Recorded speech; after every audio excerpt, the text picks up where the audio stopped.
Care. Thank you. Madam Mayor, it's 6 o'clock. Good evening, everyone. I'd like to call this Tuesday, October 1st, regular City Commission meeting to order and ask the clerk to call the roll, please. Mayor Pam Triolo, Here. Vice Mayor Andy Amoroso, Here. Commissioner Scott Maxwell, Commissioner Omari Hardy, Here. and Commissioner Herman Robinson is Here. back. Glad to be here. Okay, would everyone please rise for an invocation on behalf of the Vice Mayor, followed by the pledge led by Commissioner Hardy. Just a moment of silence, Madam Mayor.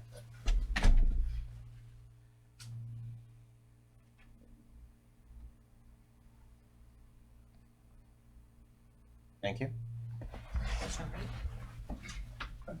Allegiance to the flag of the United States of America and to the republic for which it stands, one nation, under God, indivisible, with liberty and justice for all. Are there any additions, deletions, or reordering? No, Madam Mayor. Seeing there are none, moving on to presentations. We've got our quarterly PBSO presentation by Captain Todd Baer.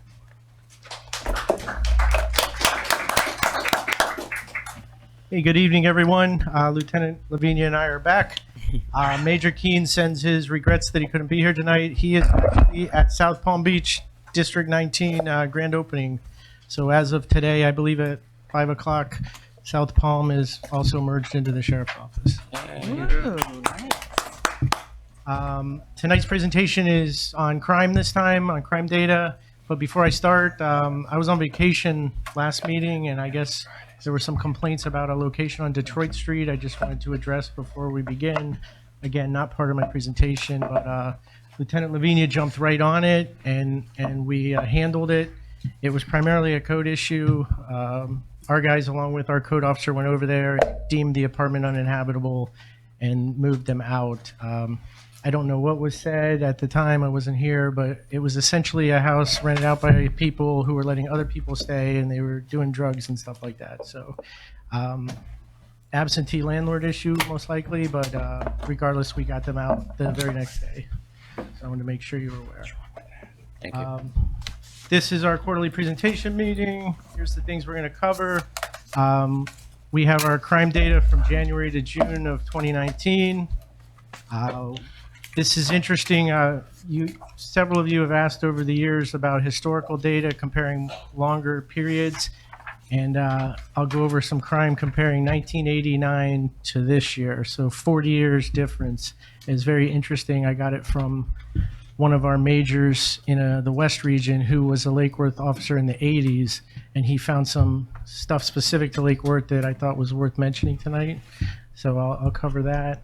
We'll go over our real-time crime center tag reader camera update, our overdose update. I'll update you on our 2 grants, and then our PBSO code enforcement program. This is the January to June 2019 data. It's tentative because it hasn't been published yet by FDLE. I don't expect it to change, but it is tentative until they publish it on their website. It's been taking them a few months beyond. I mean, it's October and it's still not there last I looked, but so it's tentative till I see it on there. But good news, overall 10% decrease. Violent crime, that's the important one for me there. We've been having great decreases, as you know, the last couple of years, but the bulk of it's been in property crime. This time, the violent crime was down 12.3% for the first 6 months, so that was really good news. Property crime was down 10. So you couple that with, I think we had 24% overall last year and 16 the year before that. So it's definitely trending in the right direction. So we're very happy about that. This is a little hard to see from here. I couldn't make it any larger because it was sent to me. But those are some of your numbers in 1989 comparing to 2018, our last full year of data. And the ones that jump out are the big ones you can see. As I said, Major Coleman did this research for a project he was working on and felt, it was important enough to send over to us. And as for the county as a whole, crime is down 60%, 60, when you compare last year to 1989, and Lake Worth jumped out at him because it's down 300%, comparing 1989 to 2018. I didn't work here in 1989. We feel really busy now. I can only imagine what it had to be like if it was 300% busier. I didn't check his math. I'm taking his word for it, but that was his data. The population's on there as well. It had us at 27,600 residents in 1989, and I believe we have around 10,000 structures, and back then 1,322 got broken into. That's scary. That's like 1 in 10 structures got broken into in 1989. 1989 jumps out at me because that was like right at the height of the crack cocaine epidemic. Although we've been dealing with our own issues, as you know, with the opioids and fentanyl and whatnot. So I thought that was pretty interesting when he sent that to me, and you've been asking for a longer comparison, so I put it in there.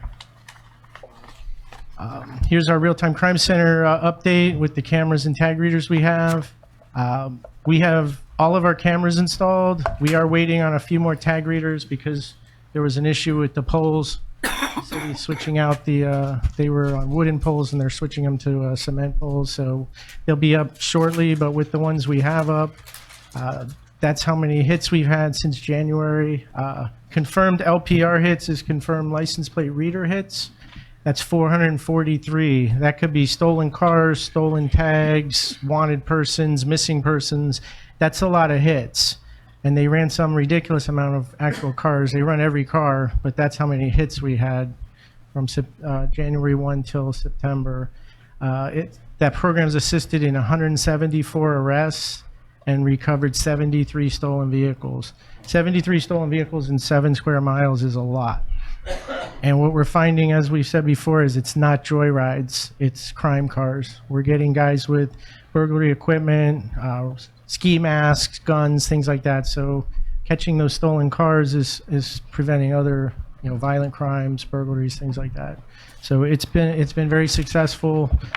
It's been implemented now in some of our other districts. So it's getting a little harder to track the data right now, but we still account for about half of all activity with the tag readers and cameras. So it's going very well. This is Operation Full Court Press. We started this a couple months ago to focus on the 9th South and G Street area. We went out a couple blocks in all directions.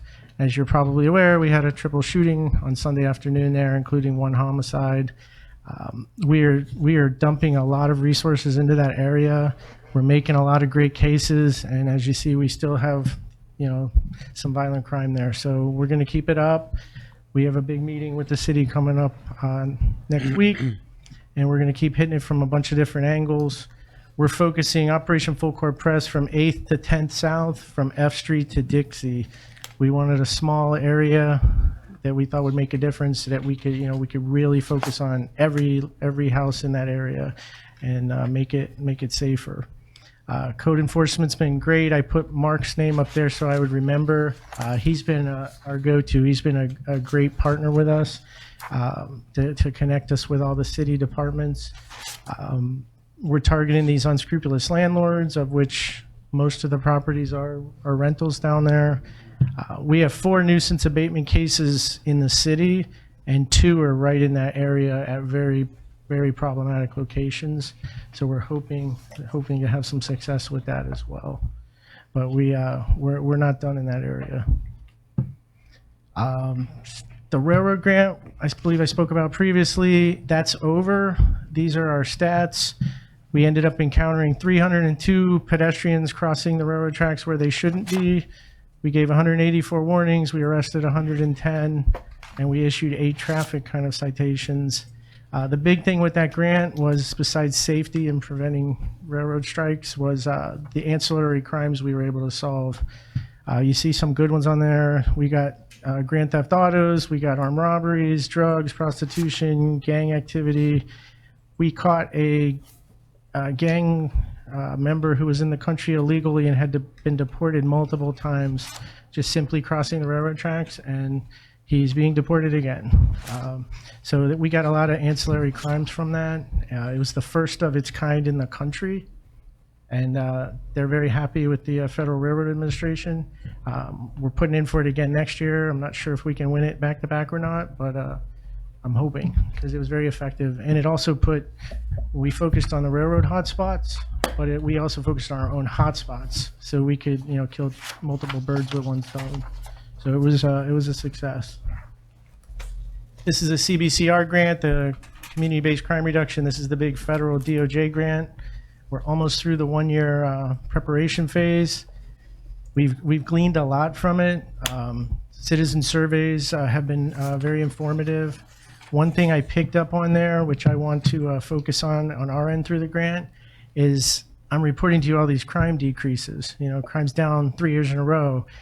But when you talk to the citizens, the perception is still there that crime's not down. They still feel there's crime, and I'm not sure exactly why. We feel it sometimes as well.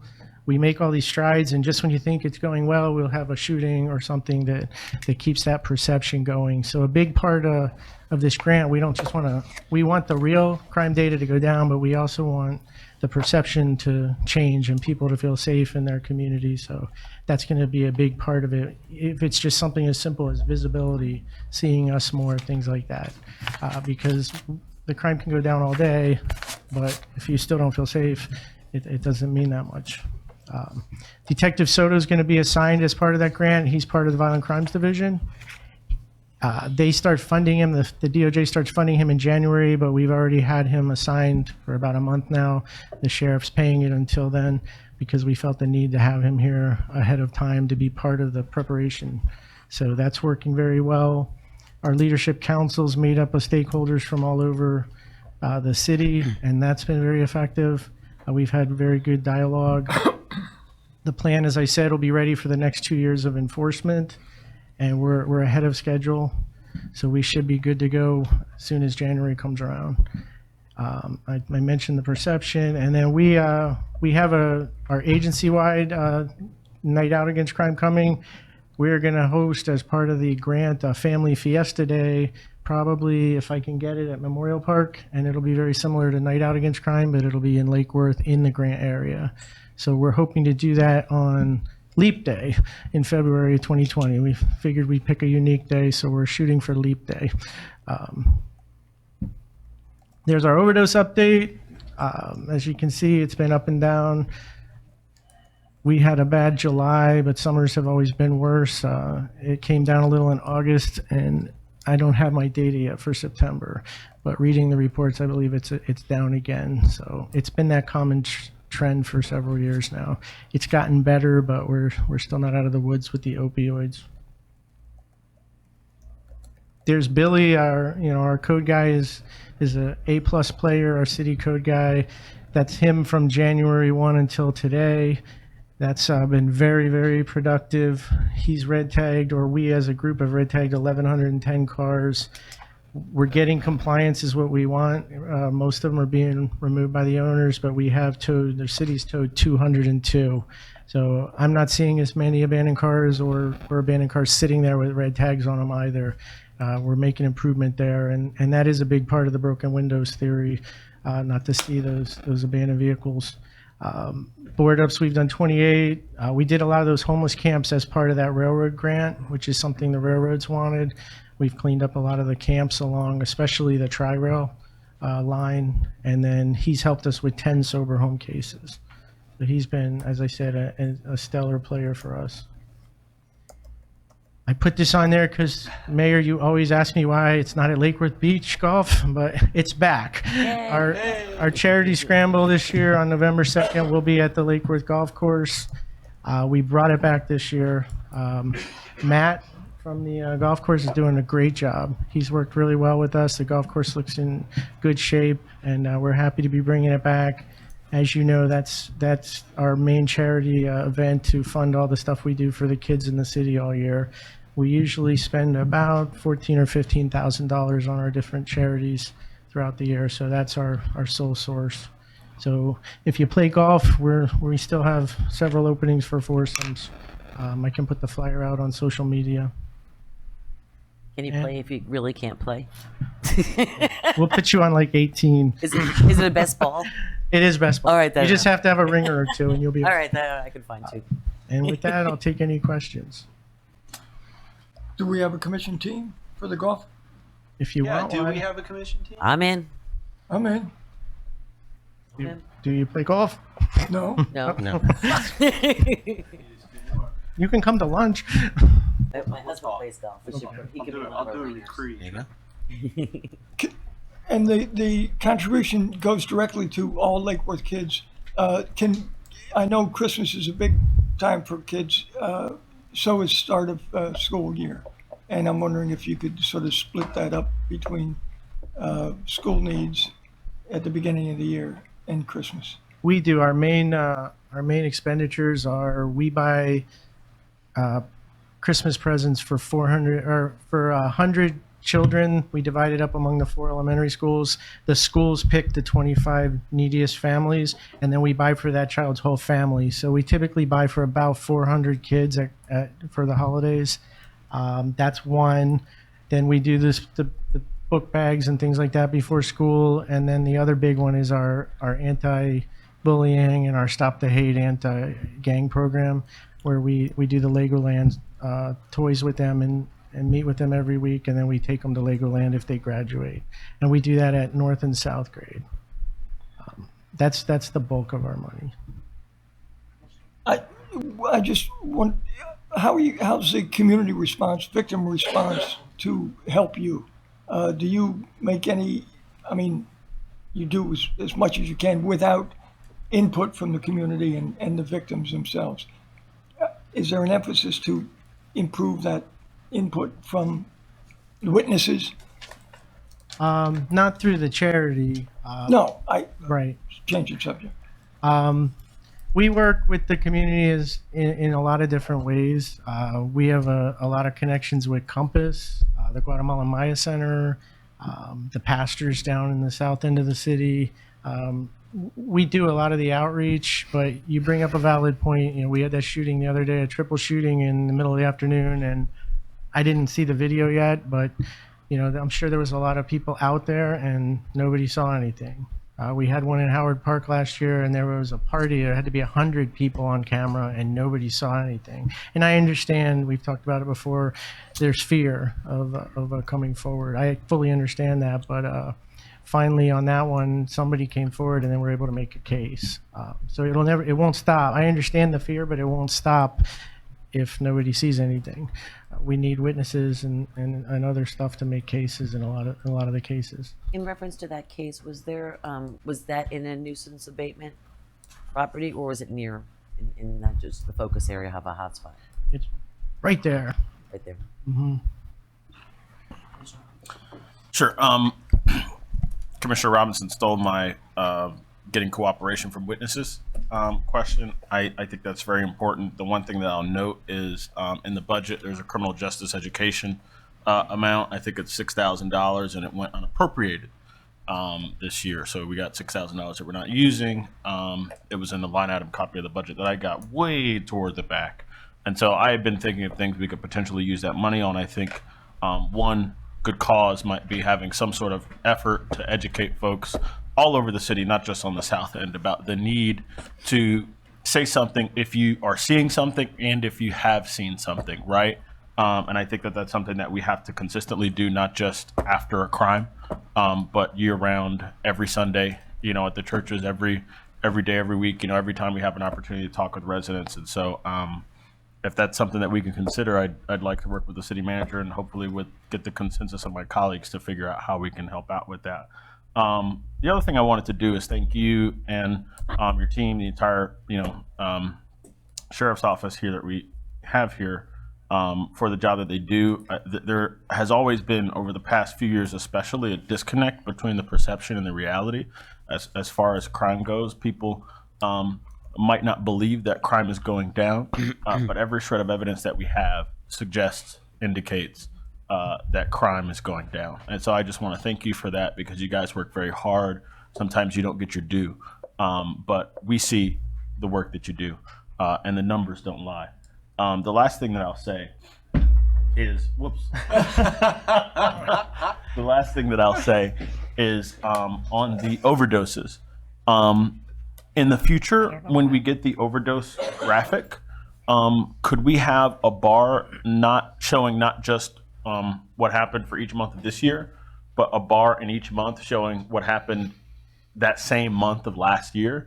Because there are these trends, the summer's always, this, that, right? So if we could compare month to month, how things are happening, I think that'd be helpful. Other than that, great job. Thank you so much for your Thank service. you. I'll definitely do that. That's a good idea. And the community networking and the perception change are definitely our goals we want to come out of this 3-year grant, because we feel it too. And I don't, the reality is crime is going down significantly. The perception isn't way off because sometimes I feel it. We've had a busy week and it frustrates us as well. So we feel it as well. Sometimes you don't feel like crime's going down, and I'm the captain of the district, so I understand it. I fully understand people's perception.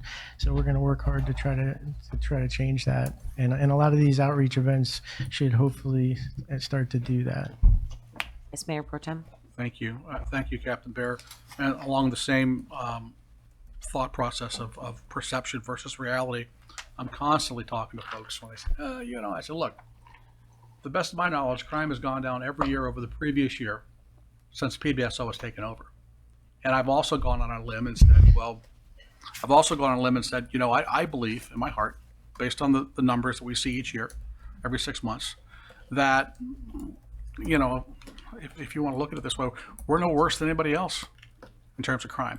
And my question to you is there some way that we can get a comparison of other municipalities of similar size here in the county? I think it might be interesting to stack us up against some. Of course, maybe you don't want to do that if it doesn't work out well for us. But I mean, I believe in my heart that it's going to that may be an impactful visual if that data is available, because I really cannot say enough good things about the work that the PBSO has done over the last 11 or so years, and it's getting better every day. And if you guys are thinking that having those rough days where you think it's not getting better, it's getting better, and we appreciate very much every day that you guys are here and the work that you do. It is getting better. I feel it every day, and it's unfortunate we have incidents like we had this Sunday, but you guys are doing a hell of a job, and like I said, you guys are probably one of the best things that have ever happened to this city, and we thank you so very much. I've said that before, and I'll say it again. So your best thing happened in Lake Worth Beach and Sunshine. So thank you. Thank you for all your work. Thank you. And I will add that I send that out in email. I've tried putting it on the presentation, and you can't get all the data at a font that you can see. We could barely see the 40-year comparison, but I send it on email, and it's on the FDLE site. When they do publish the data, which is always several months behind, you can pull it right up by county, and it'll pull it up crime per 100,000, total crime, each crime, and it is very interesting. And we fared well, and that's the other factor is a lot of times citizens, and myself included, we think like we're the only city experiencing a lot of these problems, and then when you look, especially in our area, we're all experiencing similar issues. Crime rates can be different, but the crime issues are very similar. But thank you. Vice Mayor. What he said. Yes, thank you. But I wanted to touch real quick on the people not stepping up. That's always been a problem, and it's not unique to us. But years ago, Mary Lindsay and some of the community leaders did a Make the Call Y'all. And, that was very successful. It was in not only English, but Creole and Spanish. So it hit most of our different diversity here. And I think if we're going to spend some money, we just need to reinvent that and start printing more cards and making sure they get out. I think I have 2 or 3 left that I've been hoarding for certain people, but we can reprint those and get them out and just re-educate people, because I think it's been a little lull. But start pushing those out through the neighborhood associations and the community leaders, and that was something that was created that worked. So why reinvent the wheel? We have them. We have several at the district. Our graphics prints them for us. We hand them out regularly at our security liaison meetings, which is our the neighborhood's reps that go back out to their meetings and can hand them out. But we are somebody. I think it was Royal Poinciana just took a a couple thousand of them in 3 languages and went to hand them out. And people are making the call. I don't want that not to. We get a ton of calls. People are definitely making the calls. It's just some of the serious stuff in some of the neighborhoods that need it the most. There's fear and trust issues. And again, I understand it, but we want to move past that, because once we do take some of those real bad guys off the street, it makes the whole neighborhood safer for the people that live there. So Maybe it's time to just give them a little fresh up, add Lake Worth Beach, and, start the year off good question. with Yeah, getting them out to the neighborhood I don't think they have associations Lakewood and Beach on there. revamp that a little bit. Yeah, speaking of which, I saw one of the I saw online. I was looking up actually the report, one of the reports that came up on the recent incident, and I found online. What did it say? It was from the, I think it was, I forgot what newspaper it was, but it said suburban Lake Worth Beach.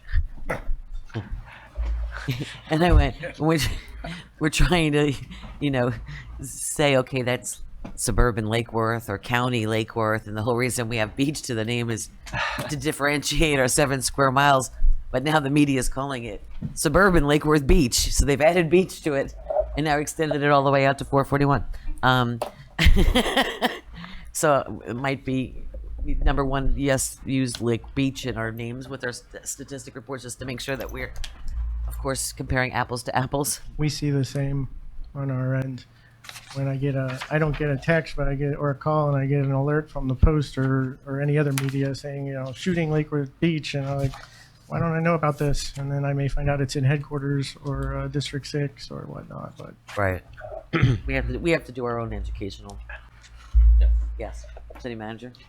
Thank you, Madam Mayor, Commissioners. Just a couple of things, and I appreciate the hard work and the teamwork exhibited by Lieutenant Lavinia and Captain Bayer. The full court press, not to gloss over that, that's a significant set of activities. And in a nutshell, when you look at the heat map, which is data generated by the Sheriff's Office showing where crimes are occurring, you can literally map geographically those concentrations of a lot of police activity, which also corresponds with a lot of code activity and a lot of other things where taxpayers are paying for this activity to go on there. And you can continue to treat the problems, the symptoms, but you've got to get at the core problems there. And so coordinating between PBSO and the city staff, we're trying to cool those heat maps down so that we're not spending so much time in there, so that the people living there can have peaceful lives like the rest of the city. And then you can redeploy to the next level. And it's a really great managing your resources through the use of effective data.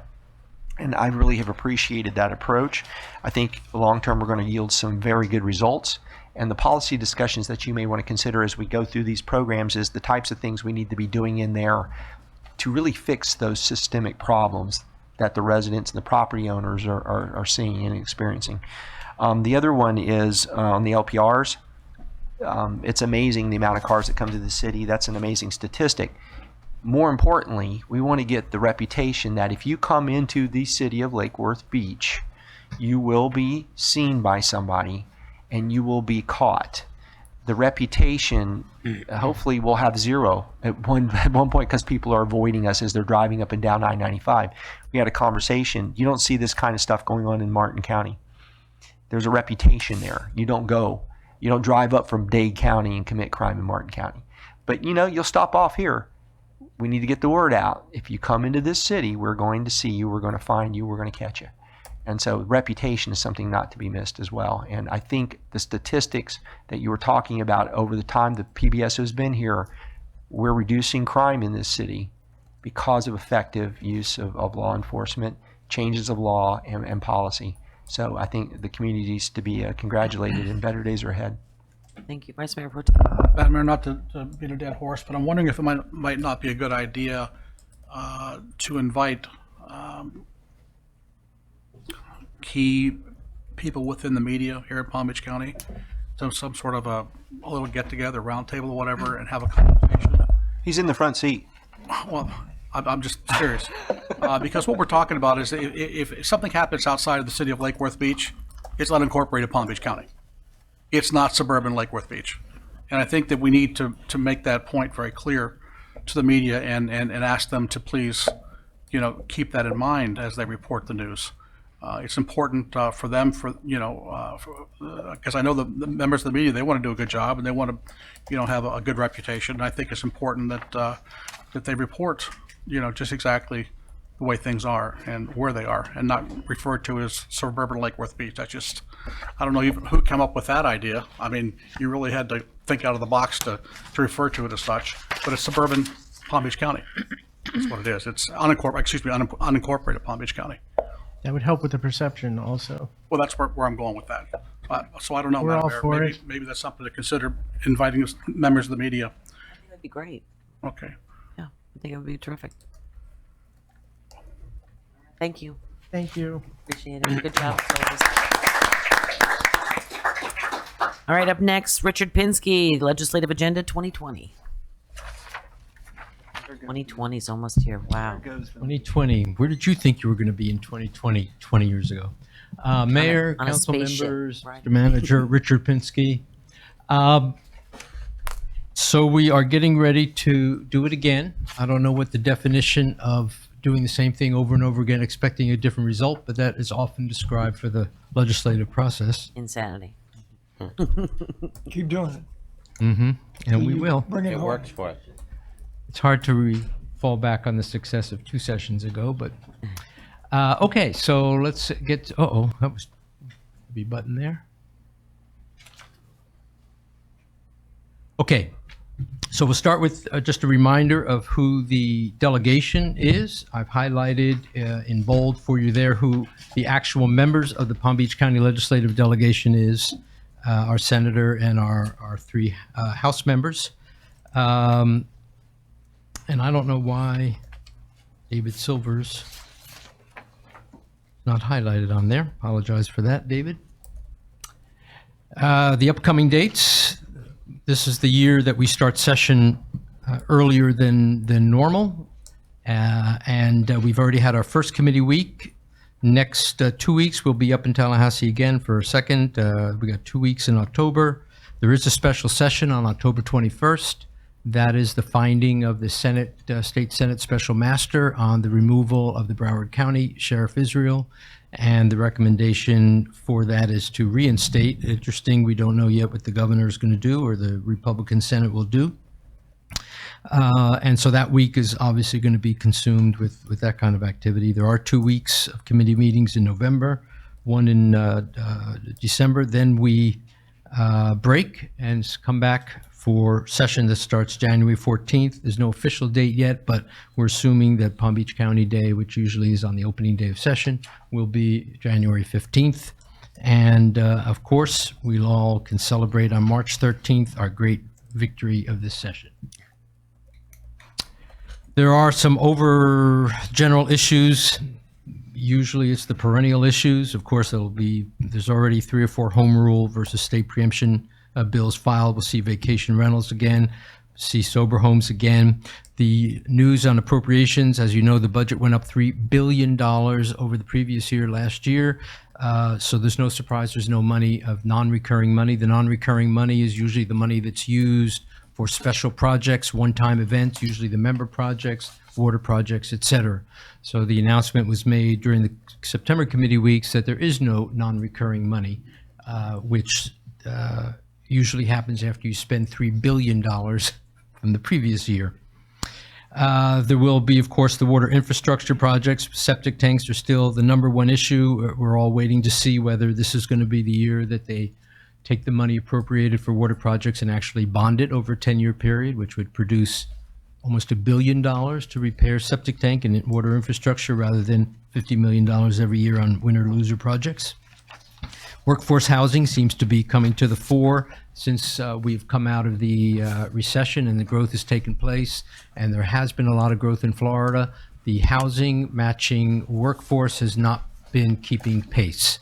So while the economy has gotten better, and you know as well as I do that many folks feel as though the housing market is exactly as hot as it was before the recession. And so we have a situation where workforce is not able to live in the communities in which they work. So there's already some bills filed, and of course, we're all waiting to see what the governor's going to propose on workforce housing. Climate change impacts, there's a 7-county consortium of South Florida counties primarily dealing with climate change impacts. That's everything from king tide flooding to Little River in Miami. There's about 3 different Miami-Dade counties taking the lead. So there's significant climate issues and sea level rise issues taking place in Dade County. They seem to be leading the charge, but it is going to be an issue this session. School safety again is going to be bubbling up. The issues there are everything from arming teachers, but more importantly, this session is going to be the issue of who actually is trained. They're going to revisit who is actually able in the classroom or on the school property carrying firearms. In Palm Beach County, we have our own school board that takes care of that, not the sheriff's office, although they work together. Visit Florida, we're waiting to see whether they're going to finally be eliminated or not. The governor's thrown the gauntlet down to the legislature, primarily the Speaker of the House. If you're going to do away with it, do away with it, but don't take it to the last day of session and then just give it a little bit of money, either kill it or make it live.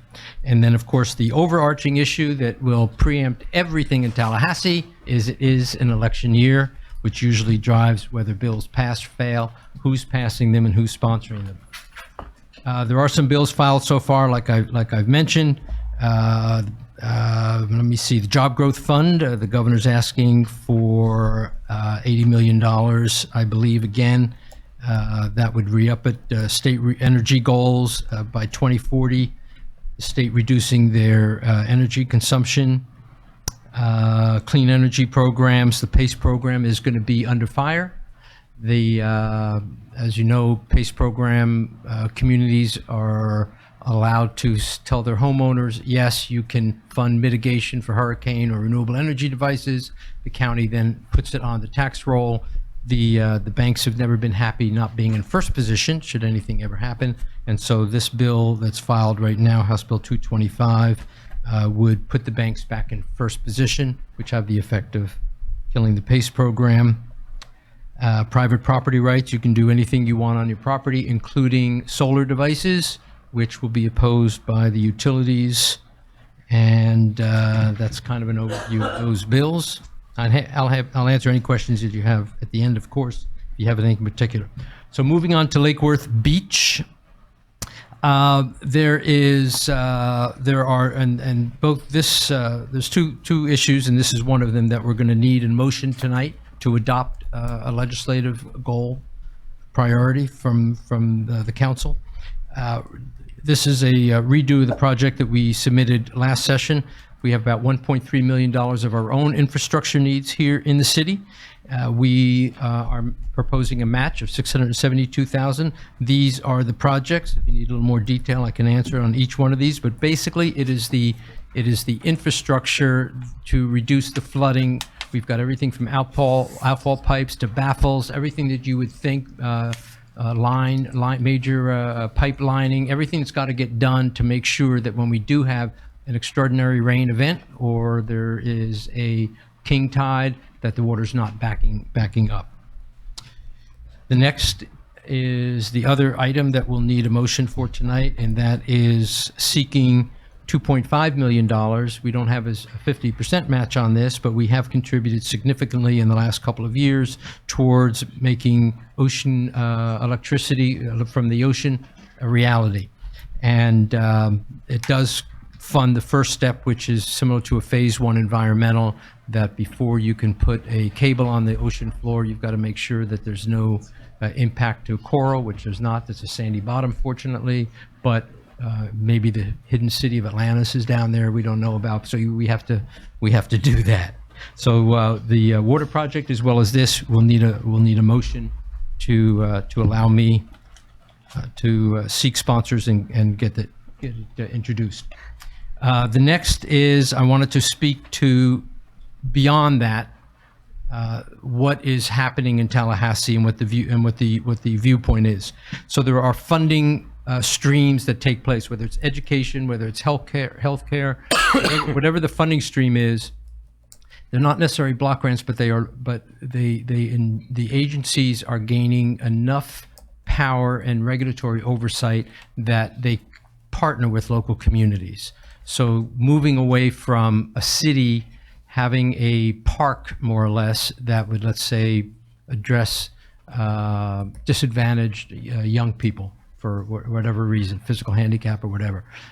Rather than just going the money to the city, they want the agencies to somehow partner and control as much of that as possible. You're going to see water projects moving that direction too. So in the case of education, which I know is a concern to everyone, whether it's early learning, VOTEC, or school safety, are you partnering with the Palm Beach County School Board? Are you partnering with your local school? What are you actually doing? So rather than going to the Department of Education and saying, or in that budget and saying in that silo, we want proviso, we want carve out money to do X, the pushback is going to be, are you doing it in concert with who? The local school, the school board, a community foundation, who are you partnering with? Same holds true for whether it's Parks and Rec, historical, whether it's housing. Are you partnering with Palm Beach County Housing Authority, partnering with the local housing authority in your community or other housing? You know, what are you doing? Are you partnering with Habitat for Humanity? So these are the things that they're going to be looking for instead of just money being carved out and going to a local municipality sort of on its own as a satellite. And the same holds true for transportation. We have our own issue, as you're probably aware, on FDOT wanting us to take back control of some of the road segments that they control right now. So this is an example of how to think creative. I can help you a lot going through the budget or ideas that each council member you have on how to get this ready. We still have plenty of time. Session doesn't start till January, so there is still opportunities to think creative on how to get some of this stuff done. So again, these are the two items, Mr. Manager, that we're going to need approval for tonight, that both the water funding and the ocean current energy. And with that, perfect. I think consensus is the word he said. Majority. Who opposes, I should say. Let's vote. Hold on one second. First, we're going to get comments. Vice Mayor? Can you go back 2 slides? Can I go back? How far back? There. I was born, on the slides. You passed it already. There.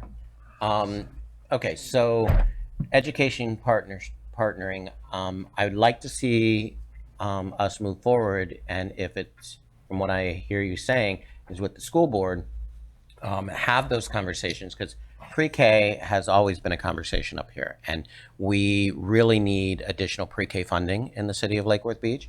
But if it means partnering with the school board, does that, you're the pro, so, if we partner with them, can we say we want, okay, if we get an extra $200,000, we want that to go to Lake Worth Beach? Does it work like that? Not quite. I'm afraid that they're going to take the partnering money. is in We're the not eye of the gonna see it.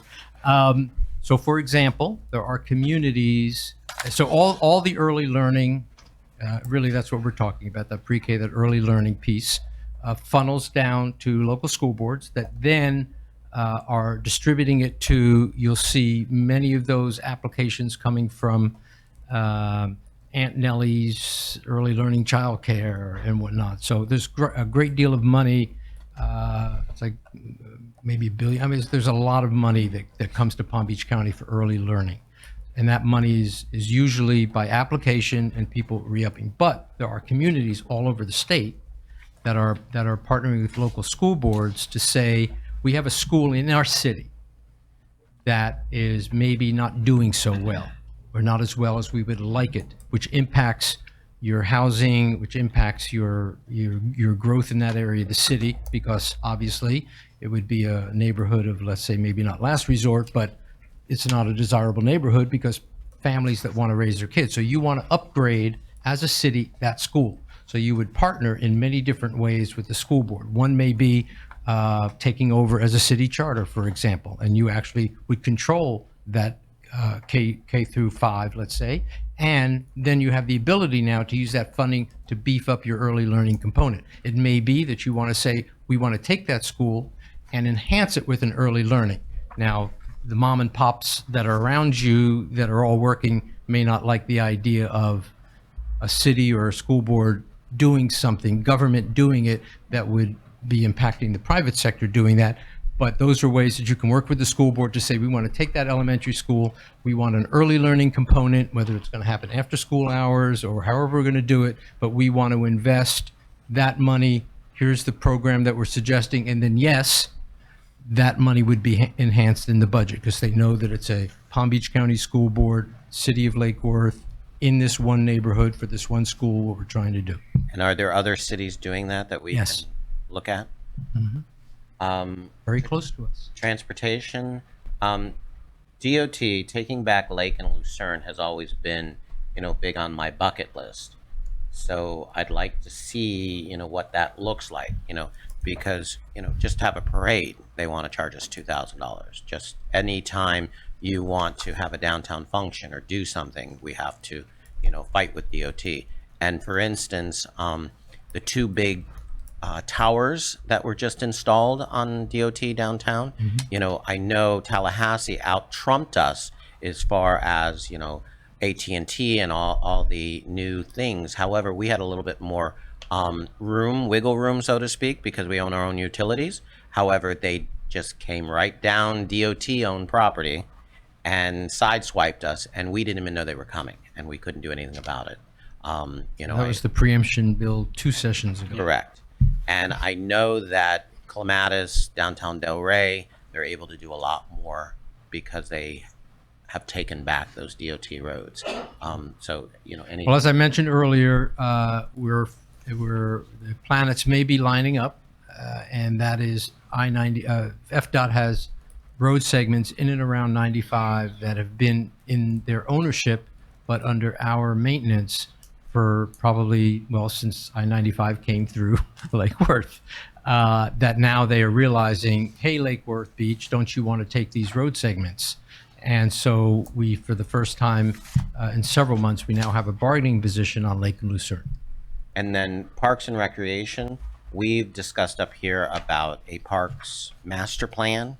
Is there something that, we can work into that to help us with staffing, with, whatever needs to be done? That's to available look at right the now. You can overall? go to DEP $250,000 planning grant if you want to have a park on the water side, if you want to have city pocket parks. But to help for the planning of that, there's those grants are available right now in the Parks Department in Tallahassee. Those are planning grants that are available. Don't even have to go through the legislature. Okay. I'm sure there's more, but I'll let everyone else speak. Commissioner Hardy? Sure. Thank you, Mr. Pinsky. The first thing I'll say is Mr. Pinsky said that the legislature is asking that when local governments ask for appropriations for stuff that they kind of partner with other agencies. And so over a year ago, I put a resolution on the agenda and it was passed, and the resolution basically requires us to try to develop a greater partnership with the school district of Palm Beach County by meeting with them twice annually in public, with public comment, et cetera. We had one of those meetings, I believe it was last November. We haven't had another meeting since it's August. We would not be keeping the resolution that we adopted. So I would ask that we try to schedule one such meeting so that we can get together with them and work on it, because we, according to the resolution, have to do 2 before the end of the year. The other thing is that there were some things that we were supposed to do based on the last meeting that we had with the school district. And, I know that we just went through a budget session. I know that our budget is tight, but if we want to get this stuff, there are some efforts that we have to make on our end that I'm not sure that we have made. So I would just again ask the city manager that we focus on those things before we go to them. I too would like to see something come from the legislature to help out with early learning. I understand that Riviera Beach, their collaborative got an appropriation 2 years in a row. I believe it was $100,000 each time. And that was basically used to help develop a curriculum to get all of the private providers on the same standards. So with VPK in particular, you have public providers like the public school, like what you see at Highland, and then you have private providers, which some people might call daycare centers, etc. The private ones sometimes might not be up to the same standards as the public one. And so what they did in Riviera Beach was they basically threatened everybody and said, look, we will not spend our dollars at your private VPK centers if you guys don't get it all together. But we're also going to help you with a curriculum to make sure that we're all on the same page here. And it's been working. Their kindergarten readiness numbers have increased dramatically. And so I would like to see something like that here. Because I would like to make sure that before we start spending a bunch of money on VPK, that we have everybody here at the same standard. Also, I would like to start with that because it's an appropriation that's been given before. So it's not like we're reinventing the wheel there. That's pretty much it. I frankly would like to see us be able to take back, Lake and Lucerne. For me, it's less about the ability to hold events without applying for permits from FDOT because that's really what those fees are about. For me, it's about the safety of Lake and Lucerne. I ride my bike a lot. And if you were, for example, to use the public transportation that's available in this county, if you're coming from West Palm on a tri-rail and you get off here and you try to ride your bike, according to the law, from the tri-rail station here, you're going to have some near misses. And that's one reason why people don't ride their bikes the way that they should. And so that's not within our purview. We can't design that or redesign it unilaterally. But if we take it back, we can, right? We can have local control over these rights of way. And so that's something that I would like to see. I know the maintenance is an issue, but I think safety is an even bigger issue. So those are my comments. Thank you, Richard. Thank you. Commissioner Robinson? Thank you for all your work in that area that gives us so much agita. Me too. Using one of my words. The FDOT wants to give away Lake and Luzerne. And could we negotiate turning lanes at 10th and A as part of that negotiating? The Lake and Lucerne, by the way, we're only talking up to US 1. We're not talking to where you would go all the way to the tri-rail station. So the reason why that is attractive as a negotiating element is because we want that. We want those segments for exactly the reasons that have been articulated. We want to be able to control what it looks like, whether it's pedestrian friendly. That's our feel, that's our downtown, that's the heart. That's why we want that. They've been reluctant to do that, even though in the long term they will be saving a great deal of money. So we're going to go back to them.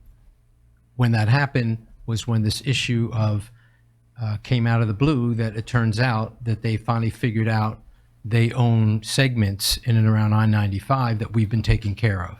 So now we get to go back to them and say, you want us to take those roads. And we want you to give us these roads, but the 10th Avenue and A is not a ownership of road. That is a intersection issue. And so to keep the negotiation surrounding you want us to take, and we want to take. Is it reasonable just to talk about 10th and A, separately? 95 exit in that negotiations? That's a long way of saying it's really not pertinent. It's not germane to You don't the ask. conversation. You don't get it? Listen, I'm happy to ask. You don't know, you know me. I mean, I'll ask for anything. Please but do. I wanted you to understand the dynamics of the irony of what they're asking us to do while we've been asking for something. And so that would be a new element, and Who asked would have first? to figure out the nexus of that. Who But asked first? I sleep on it. Who asked first? I did. We did. All I right, did. okay. Have we applied for any Parks and Rec grants? Or do we have any pending? I don't think we do, no. Shouldn't we have when he goes back to work? We can do that through. I already have on the notes to look at what is available from DEP for these. We have done FERDAP grants and those kinds of capital projects and parks we already have designed and operating. A planning grant, I'm not completely sure the type of program we're trying to do for a master plan fits the criteria of what they give grants for, but we'll see if that aligns and we'll make application. or maybe we won't have to do the planning if we come up with good. The point is that grant is not a legislative ask. A FERDAC, if you're asking for a grounds. capital Yeah, it's a project, cycle that to would be a department. legislative ask. The planning grants are just standard. If it's there, let's ask for that too.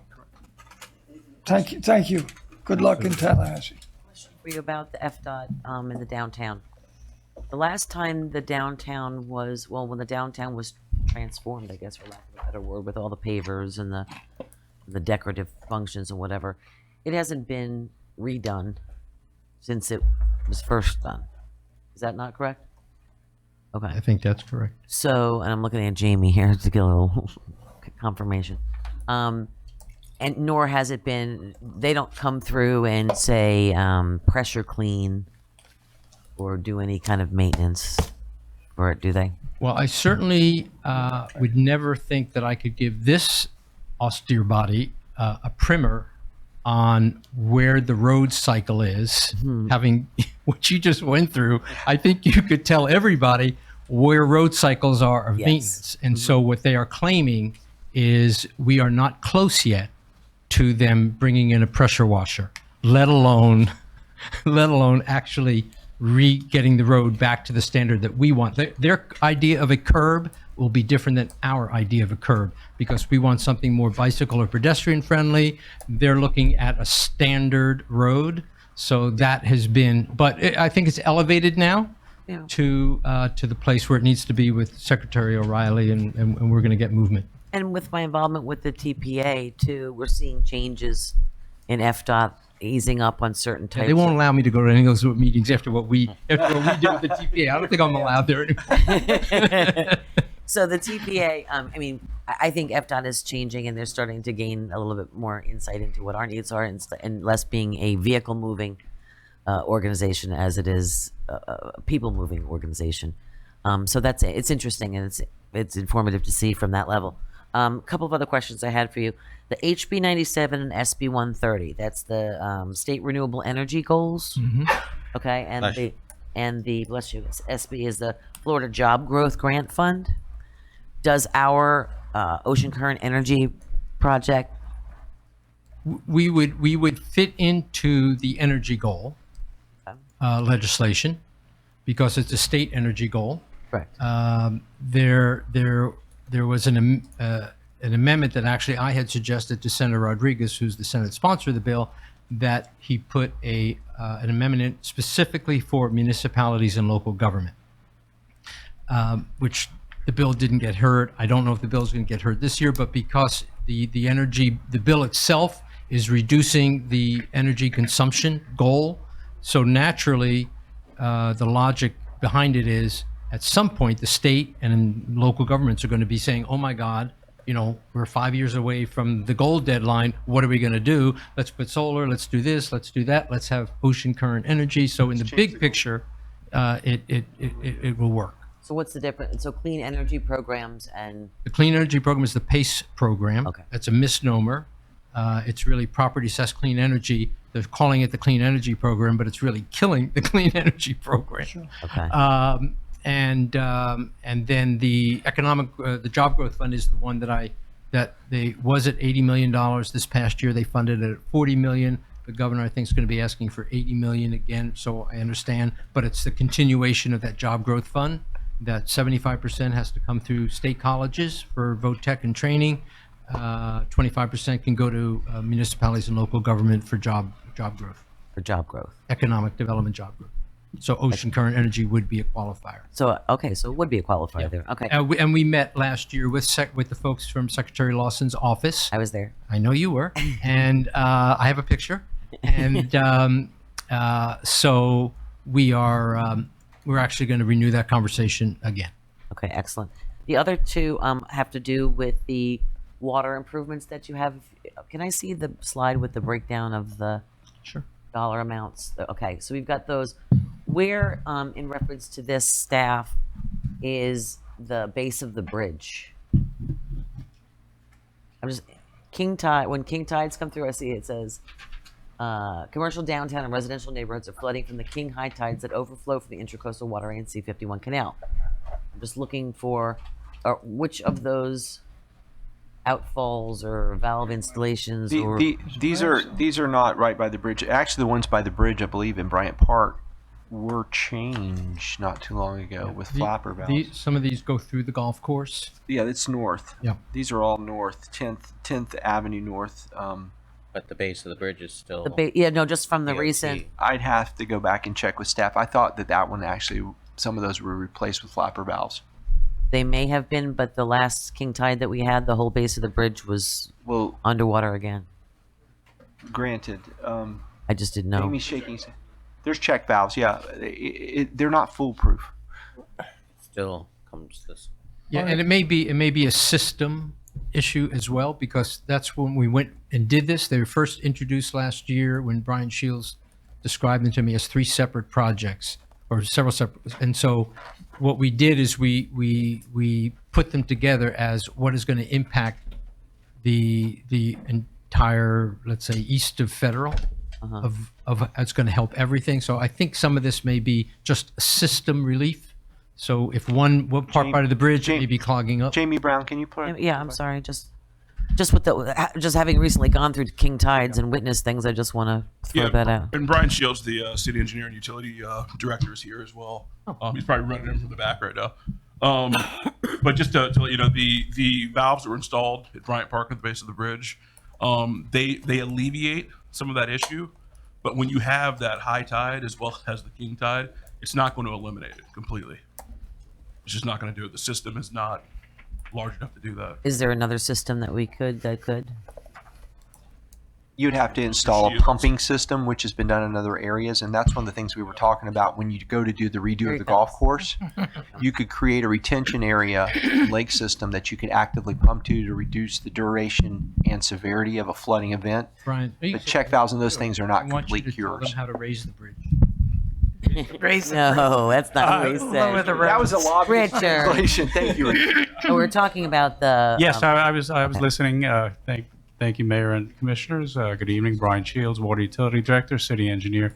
Yeah, Bryant Park and any improvements there are not on this particular list. That's a much more complicated situation than what's taking place at 13th Avenue North or 18th Avenue North or Wellesley, et cetera, which are simply raising of seawalls, adding check valves and baffle boxes. Bryant Park is a whole different animal, which would require pumping stations and a lot more money than what we're requesting here. So that would be a long-term program we could look at, but for the time being, working with Mr. Pinsky at the legislative level, these are projects we feel that could get funding from the legislature. Make an immediate, impact on reducing king tide flooding. Okay. No, I'm fine with all those projects. I just was wondering why, as part of that ask, if this is such a big project, we're not asking. Well, these are also shovel-ready, which makes a difference as well. Most of these, if not all of them, have already been designed, and some of them are actually under construction as we speak. And if we get the legislative funding, we would add the baffle boxes and other features that right now we can't afford to add. Gotcha. Okay. Okay. Thank you. That's what I meant. Whatever he said, I meant I was going to say that. I knew that. I knew that. Commissioner Hardy? First of all, on this topic, I know that Commissioner Robinson and I have gone for the past 2 years, but there's a Southeast Florida Regional Climate Pact, and there's a summit held every year. It rotates throughout 4 counties. The year it was supposed to be in West Palm Beach was Hurricane Matthew, so it was canceled. But it's normally late October every year. Previous year was in Fort Lauderdale. Last year it was in Miami Beach. This year it'll be in Key West. I would invite everyone on this dais to come. There are not enough Palm Beach County people there. It was one thing that we talked about. We're going to experience the same stuff that folks south of us are going to experience just a little bit later. And so it's always nice to watch some of the things that they're doing. I have a question for Richard about the number of asks, right? So as our asks multiply, does our asking power become diluted? If we've got a bunch of different asks, does that affect our ability to get anything, or can we just throw everything at the wall and see what sticks? That's difficult answer. It's like Commissioner Robinson's question. While we're asking for this, can we also ask for this, this, and this? And that? Right. So as long as you're in different silos. Right. Different committees, different. So if you have an education ask, Right. Lake Worth Beach, left hand sometimes really does not know what the right hand's doing. So a water project in this silo versus a transportation silo. So you can usually get away with that way. But the communities that have, if we, like for instance, the reason we did it this way is because instead of asking, to your point, for 6 different water projects, Right. we found what the common theme throughout all of these was, and it was the king tide flooding. So there's one project to take care of 6 outfalls rather than 6 projects. So if we add Bryant Park and you start adding different water projects, they're going to come and ask the same question: which one do you want? Right. Which is the most important. So do you want to go through the exercise of having staff fill out, 7 applications only for the same question to be asked at the end? Which is the one you really want? And the last thing is 10th and A is actually not FDOT. That's the interchange is FDOT, but 10th is actually us. Unfortunately, we took it back from the county years ago and forgot that we took it back. And on Lake and Lucerne, I would really ask that we at least try to get it to the roundabout. I know, when we campaign, we always say that everything to the roundabout, from the roundabout to the water is the downtown, and that's the way that we think about it. If we're going to fight FDOT for Lake and Lucerne or ask, I would really ask that we go all the way to the roundabout to make that thing totally safe. Amen. I know. All right, thank you. Just takes money. Okay, Oh, thank you sorry. very much. Excuse me, the vice mayor has one. His light is dwindling there. My light is. You need a battery. Sorry. I think they switched me with Herman. As far as taking it all the way to the roundabout, that was always my understanding, is that we were taking it to the roundabout, but maybe in sections. Can you go back to the bills? Oh, there. Tell me a little bit about 40 and 182, because we keep having conversations up here about recyclables and to be a little bit more green. I'm working on a green initiative with the CRA, and we've talked a little bit about, more advertising, possibly a ban on straws, now that the governor vetoed that. Can you tell me a little bit about those two? And Sure.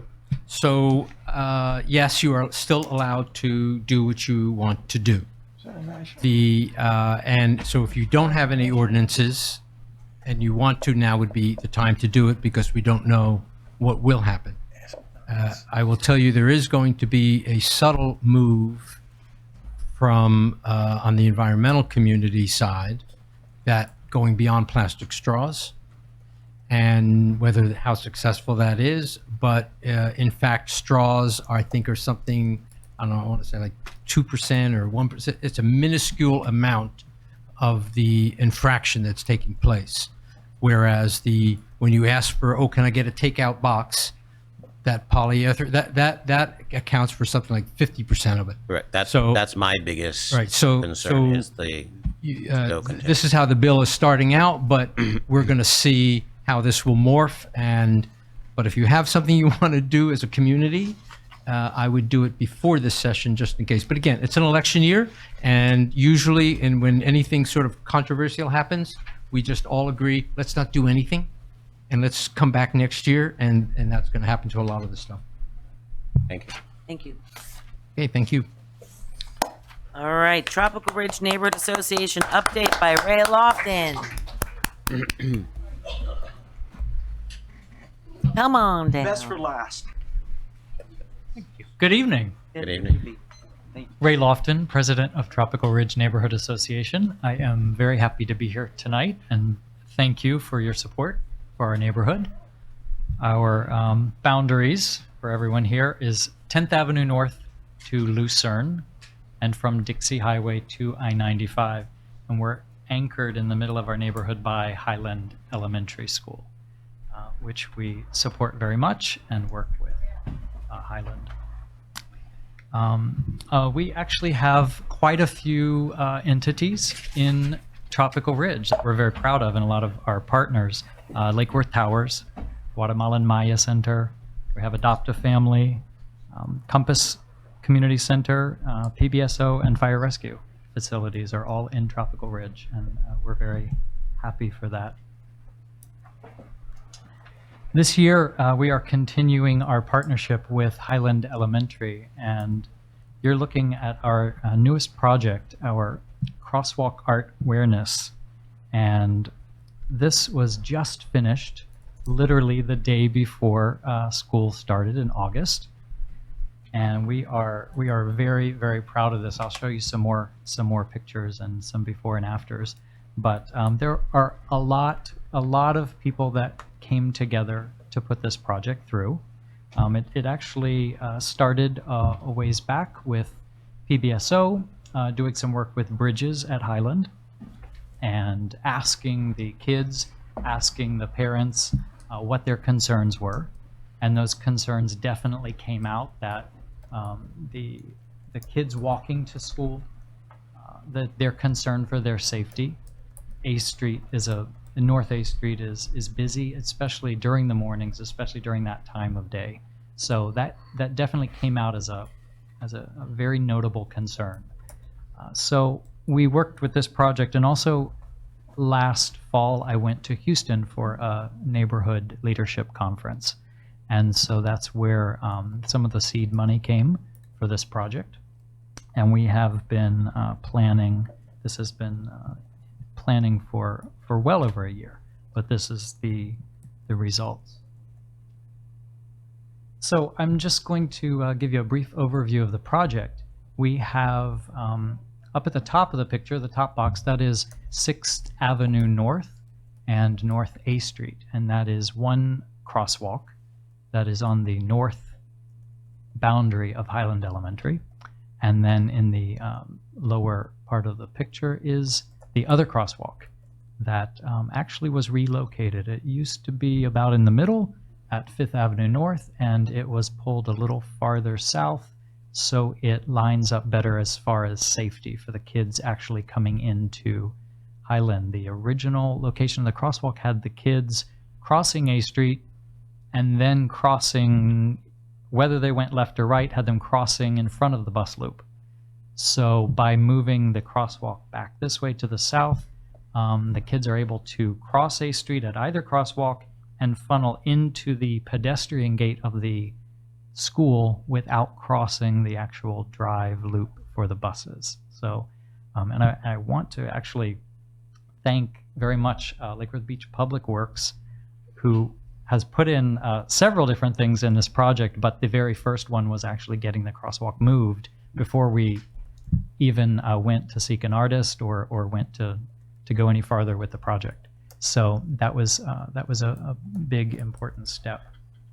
So, and I'm sorry I didn't introduce Rachel Shapiro, our secretary, who actually was very instrumental in not only putting this together tonight, but is also working on our website to be debuted before the end of the year.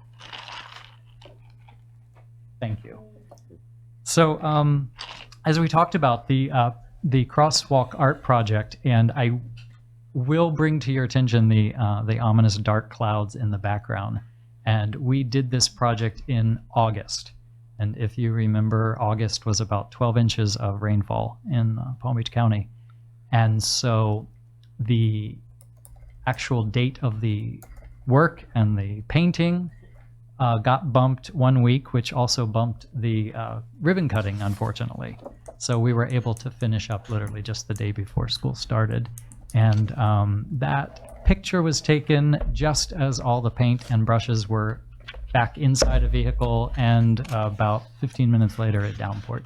Oh. But again, this project is to bring attention to the kids that are walking to Highland, and to also bring awareness to the crosswalk that they're on, and to remind the drivers that this is important and they need to slow down, they need to pay attention. And it's also, you know, this is the kids walking to school, and we have a lot of neighborhood kids that walk to school.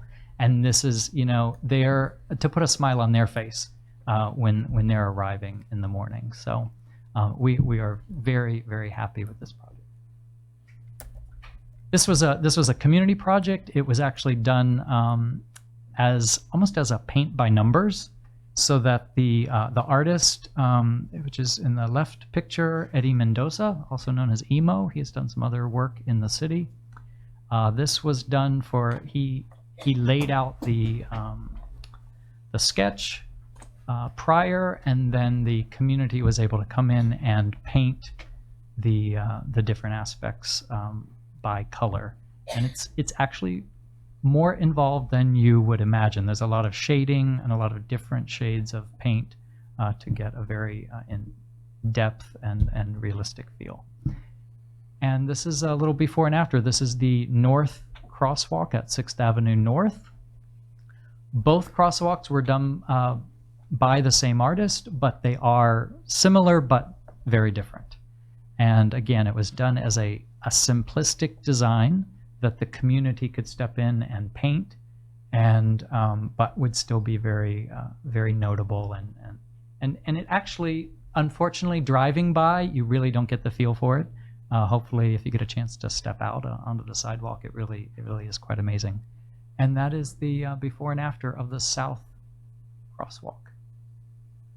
So I question the commission. Perhaps this is Lake Worth Beach's first permanent street art. I don't know. We'll take the claim to that if it is. And lastly, just want to remind you, we have some exciting things going on in Tropical Ridge, and we have quite a bit of new construction. Banyan Court apartments are actually being occupied. The adopt-a-family townhomes, the second level is going on now as we speak, if you drive by. Also, our road bond street improvements, we really had the advantage of being able to address a majority of our east-west streets uniformly. So we were able to put in uniform bulb outs, 32 new shade trees, and really, instead of just being one street or two streets, it really has a nice look and feel. It's uniform throughout the neighborhood, and we're very, very happy. And again, thank you for your support. And that's your new logo. Sorry? And that's your new logo. And that is our new logo. And we will wait until probably the end of October before we put those banners up. Yeah. November 15th. Okay, Commissioner Harney? I first of all wanted to thank Ray and Rachel.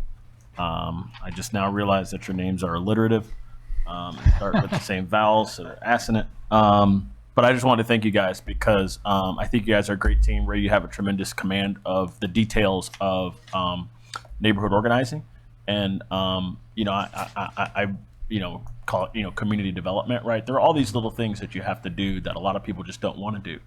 And over the years that I've known you, Ray, I think you have really never shied away from those things. So I want to say thank you to you. And Rachel moved to the neighborhood not too long ago and got involved immediately. I think the neighborhood is for the better for it. Now, I wanted to ask the both of you as people who live in Tropical Ridge about a few things. First of all, the impact of some of the things that you've been seeing. There, I know, are 3 multifamily developments in Tropical Ridge. There's one up, I think, was it North F? There's an apartment building coming up North F, North E. Yeah, something in that area. There's Banyan Court, which is 85 units. H and H. North H. Okay. There's Banyan Court, and then Correct. there's Adopt a Family. Traffic, have you noticed anything? I mean, is it noticeably worse, heavier, thicker, or not much that you've seen? To me, I'm not noticing a big difference, but you're also looking at somebody who doesn't have a set work schedule, so Sure. I avoid traffic times. Sure. So maybe I'm not the one to ask. Okay. But you're right, and you're putting a lot of traffic onto A Street, which already, I'm fond of saying this. It already has its problems, but maybe because it has its problems and because 10th and A are a bad weight and heavy traffic, maybe more people avoid Right. A Street for that reason. So maybe that's a give and take. you're saying something I believe. I think people adjust to their environment. You know, if everybody knows that Tintinay is terrible, people don't take Tintinay. The other thing I'll ask you about that tree, right?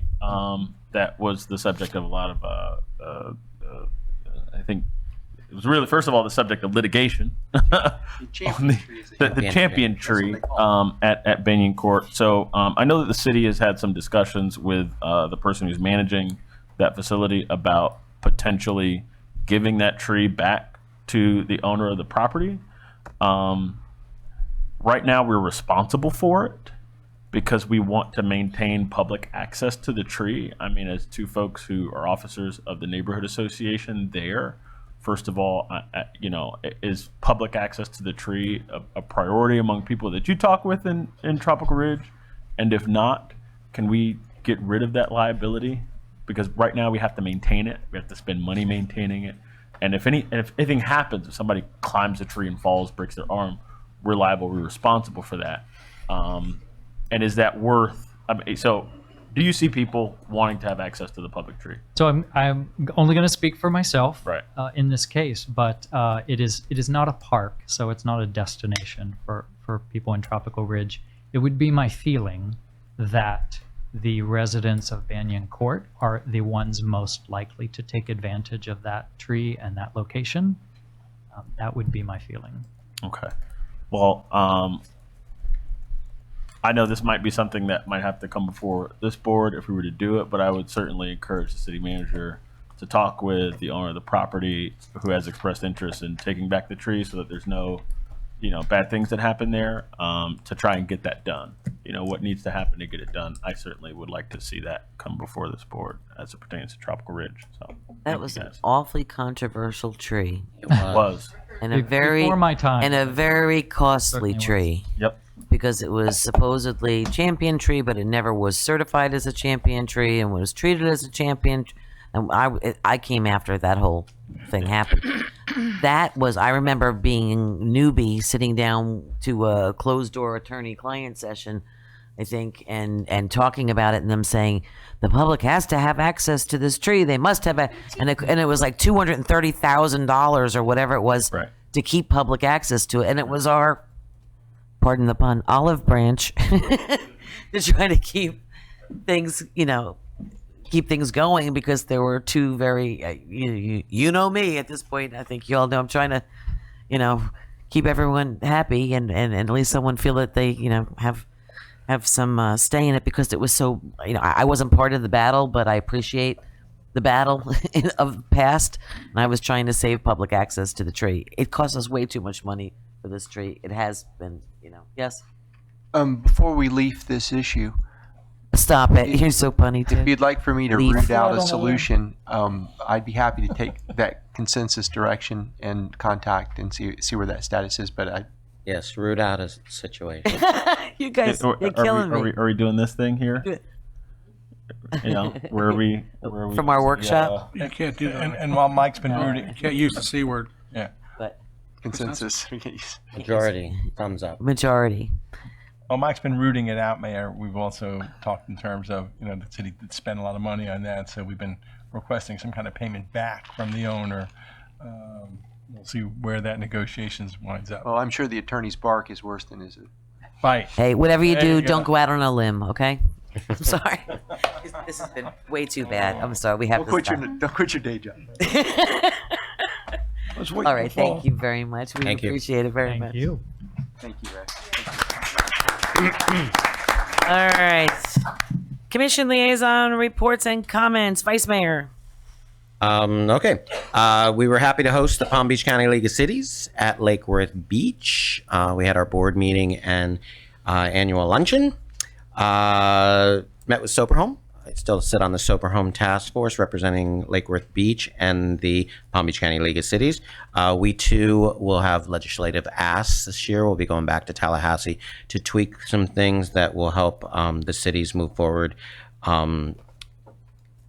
with good sober homes, good providers, and weed out the bad. Also, the BDB, the Business Development Board, I sit on that representing Lake Worth Beach, and also Dave Kerner.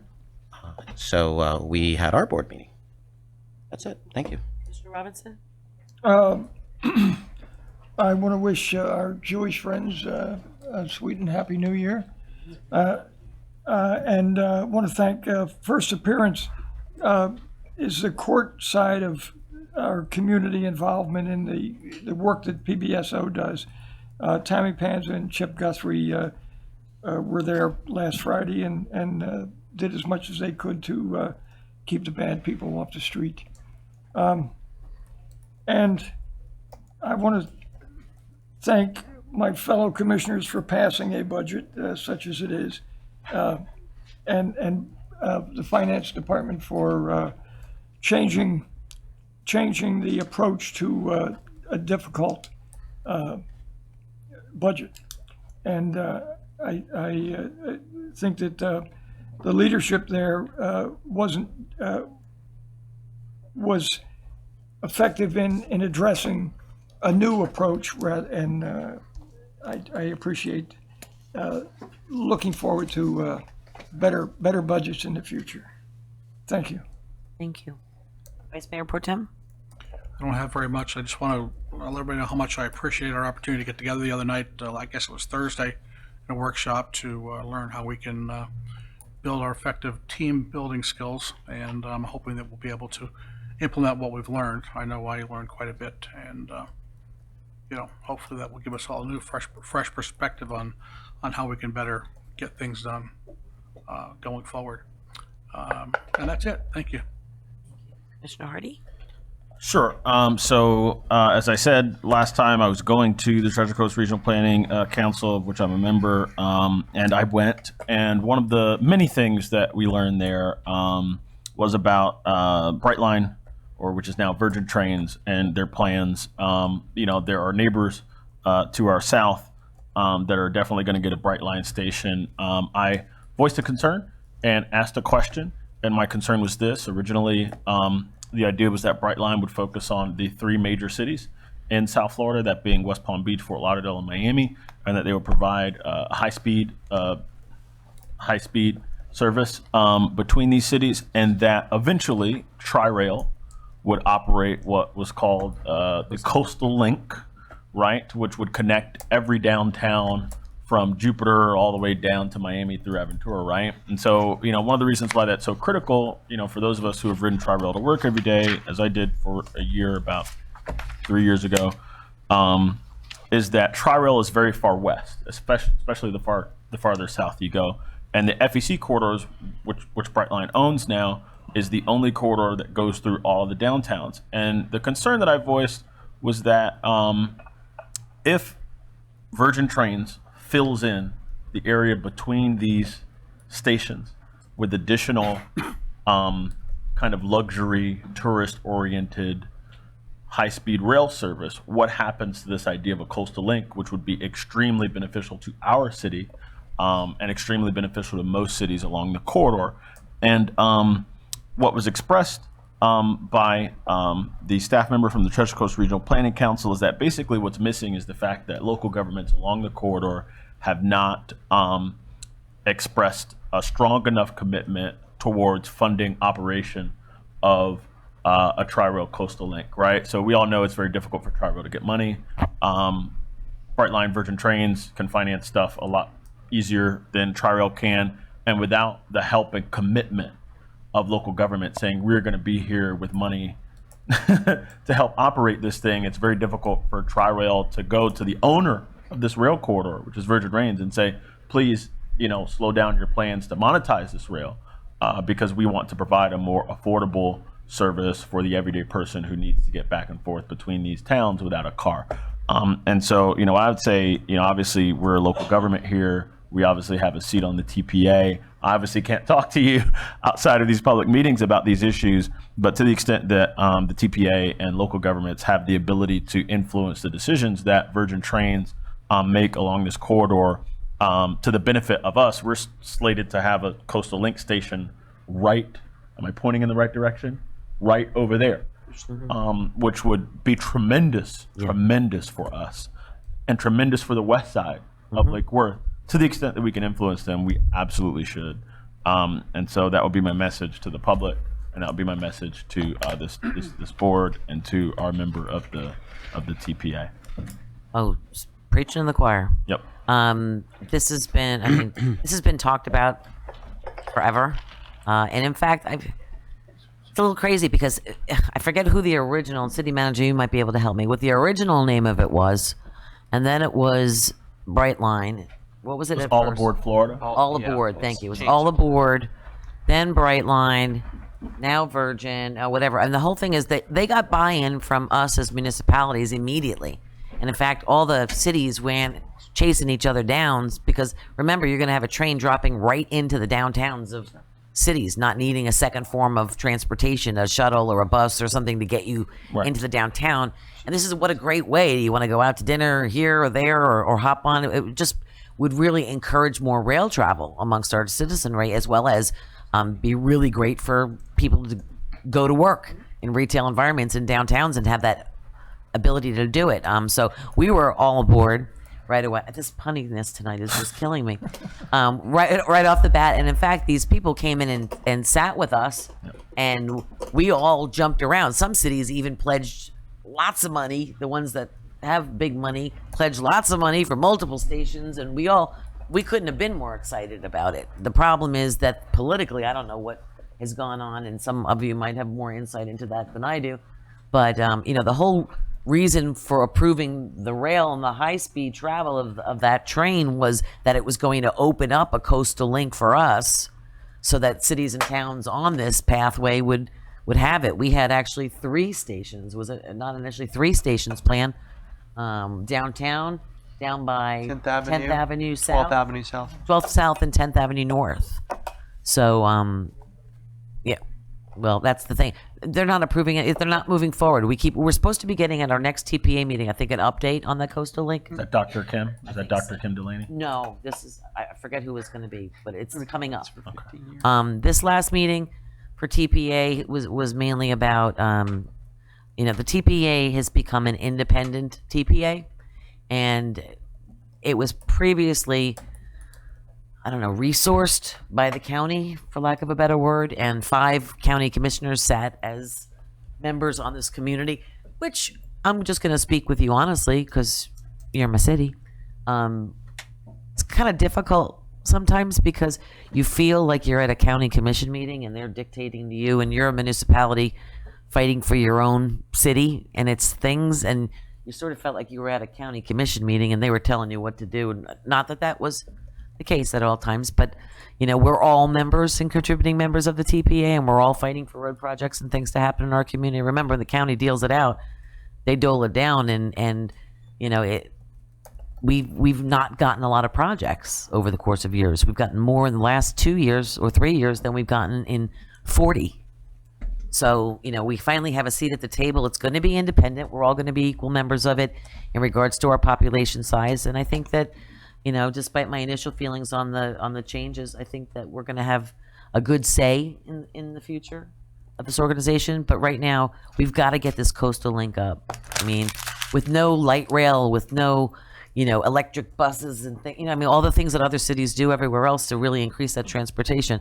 Getting that bus route back through our downtown, through to the beach is huge. If you haven't heard, they're going to be bringing that bus trail back from Western Lake Worth all the way down Lake Worth Road all the way to the beach. So our stops are back in our downtown, which is very cool. But I'll leave it at that because a lot going on. But I'd like to talk with you guys further about some of those projects and maybe get a little bit more in depth as soon as we get out of the budget process. Madam Mayor, to that point, we are going to be scheduling a mobility fee workshop. Maybe we could piggyback some of that conversation about the dedicated source of funding countywide that really is needed to make a transportation system work. Okay. It comes down to money. That sounds great. Thank you. All righty. Let's go on to public participation of non-agenda items and consent agenda. First one up is Carol Marshall, followed by Carol Fields. And just if you would just state your name and your address, just for the record, please. My name is Carol Marshall. I'm at 932 Cochran Drive. I've been a citizen of Lake Worth for over 45 years, and I would like to speak to you regarding code compliance. I'm having a real hard time. I know they do a lot of good. I know that there's areas that are really, really bad. But in all the 45 years, I've never understood that until I became a victim, and I'm serious about that, I am a victim of code compliance. I've done things that they say, you know, if you look at what the list of my list, you think, oh my God, this woman lives in a slum. Things like, I had a cocktail table that was on my front porch, a wooden glass cocktail table. That's a violation. Christmas lights up in February, that's a violation. Fixed everything, and now they're still, they still came back with me because they didn't like my landscaping. I spent a lot of money on landscaping, and you know, they are handing out $100 a day fines like they were lollipops at Halloween. And I think that there's a lot that are wrong. I've been to 2 code compliance meetings, and I am going to continue to go, and I'm sure I'm going to continue to address you because I've seen things that are really sad. You know, a man came at the last code compliance meeting. He had 28 days to get a permit and put up a thing to hide his dumpster. Now, anybody that deals with building and planning knows you do not get a permit in 28 days, let alone, you know, get it and have time. I have his name if you want it. I've seen people fined for they've cleaned up everything else, okay, on Barber Avenue. Anybody that knows Barber Avenue knows that for over the last 20 years, you almost break an axle driving down Barber Avenue. But they're fining this person on Barber Avenue $100 a day because they're overgrown, you know, and they're really not that bad because I live in the area. There was a code on Hillcrest Drive, another street. You know, if we all can't give the people something to be proud of when they've cleaned up everything else, I think the idea of, you know, maybe the grass wasn't edged is $100 a day fine. This is absurd. This is absolutely criminal. Okay, and Thank I you will very be much. glad to answer any questions. And as I said, I'm sure you're going to hear from me again. Staff will be in touch. Huh? Address. Yes. 932 Cochrane. Yes. If you don't Errol mind, Fields, I'd like to meet with you. followed by Javier Del Sol. State your name and address. Thank you. Carol Fields, 402 South L Street. I am here for a couple of reasons. I'll try to narrow it down. Tomorrow is the Phil Lewis Homeless Coalition Luncheon in West Palm, and Lake Worth Beach is not represented again. I'm there. Oh, are you going tomorrow? Yes. You've got your reservation? I do. Bless your heart. Well, I can cross that off then. Anyway, also, our homeless population is a problem, of course, and they were using the library to clean up between the hours of 9 and 12. Now it's closed, and our city manager claims that that's what it was used for the homeless to go in and clean up in the morning. So we don't need those hours anyway. So now it's only open from 12 to 5. Is it 4 days a week or 12 to 5? Yes. Is it 12 to 6? Okay, 12 to 6. All right. So it seems, I'm glad you're going, and I hope we can resolve some of this issue with the library being closed and the personnel being cut. There was a good article in the Florida Weekly about libraries this week, and it seems like we're surrounded by municipalities that are more forward-thinking with their libraries. They have programs in Boynton Beach and West Palm, and the Mandel Library has many programs and evening hours for children to do their homework, that's also in here. And the article, I'm just going to read part of it in here. Life is better at the library. Some people think libraries will be obsolete someday. They may be right, at least in part. The Kindle and the Nook might take over much of the publishing market, and the internet might rival and even surpass the library for some research purposes. But Google can bring you back 100,000 answers. A librarian can bring you back the right one. Google doesn't care if you got the answer you needed or not, but the librarian does. Please restore and expand our library as soon as you can. Thank you. Javier Del Sol, followed by Mary Lindsay. Good afternoon. My name is Javier Del Sol. I live at 205 South L Street. I've been in politics for over 50 years. Got involved in 1968 when I was 13 and a half years old. I never stopped getting involved. And I've been involved in the city for over 40 years. I've been involved with almost every board in the city, most organizations that are now defunct. Project Lake Worth, it was predated the neighborhood associations and Lake Worth Concerned Citizens, the Citizens on Task, mainly African American organization. A few group of us got the recreation center, the gymnasium, the Wall of Unity, the bonfire at the beach. A lot of things happen. So one individual with a group of people can do a lot over time. And I've been involved in City Hall. I've been here for many years. I read the history of this town from when it started till 1999. I was in here before Sunshine Law, when the people used to be smoking in the hallways, and you couldn't get in here because of so little smoke. But I struggled to get in here. I always tried to find out what was happening all the time. What got me and shocked me this last time was that the library hours were cut and the staff was reduced. I was on the library board for many years. They had the Simkin Fund. It was always rated by the city, and we always we fought the city about that. We always proposed that we have satellite libraries in neighborhoods that are underserved, because surveys showed all of the United States, people don't walk that far, like for a park, for everything. So there's folks, and we stayed here with a little library right here, and we didn't go out. We have suggested mobile libraries. It didn't happen. So we don't need to reduce hours and reduce staff. We need more staff and more programs. I know about the budget cuts. I've been in City Hall meetings for as long as you can remember. I'm telling you, I've been here for the 1989 budget, and they cut lots of people. We didn't have to cut the library. That is a pillar of our society. It's a place where we need people to get education and good programs and access. The little libraries are not going to supplant those services and programs. They will not do it. The kids need to have a librarian and library staff and services out in the neighborhoods. We proposed it years ago in District 1. They're not there. Where For the Children was, we proposed to have a library there. It didn't happen. We proposed other place. It didn't happen. And they keep telling me, every politician here that's been here has told me, Xavier, let the developers in, we'll build up the city, and the tax will increase, and we'll have bigger and better library services.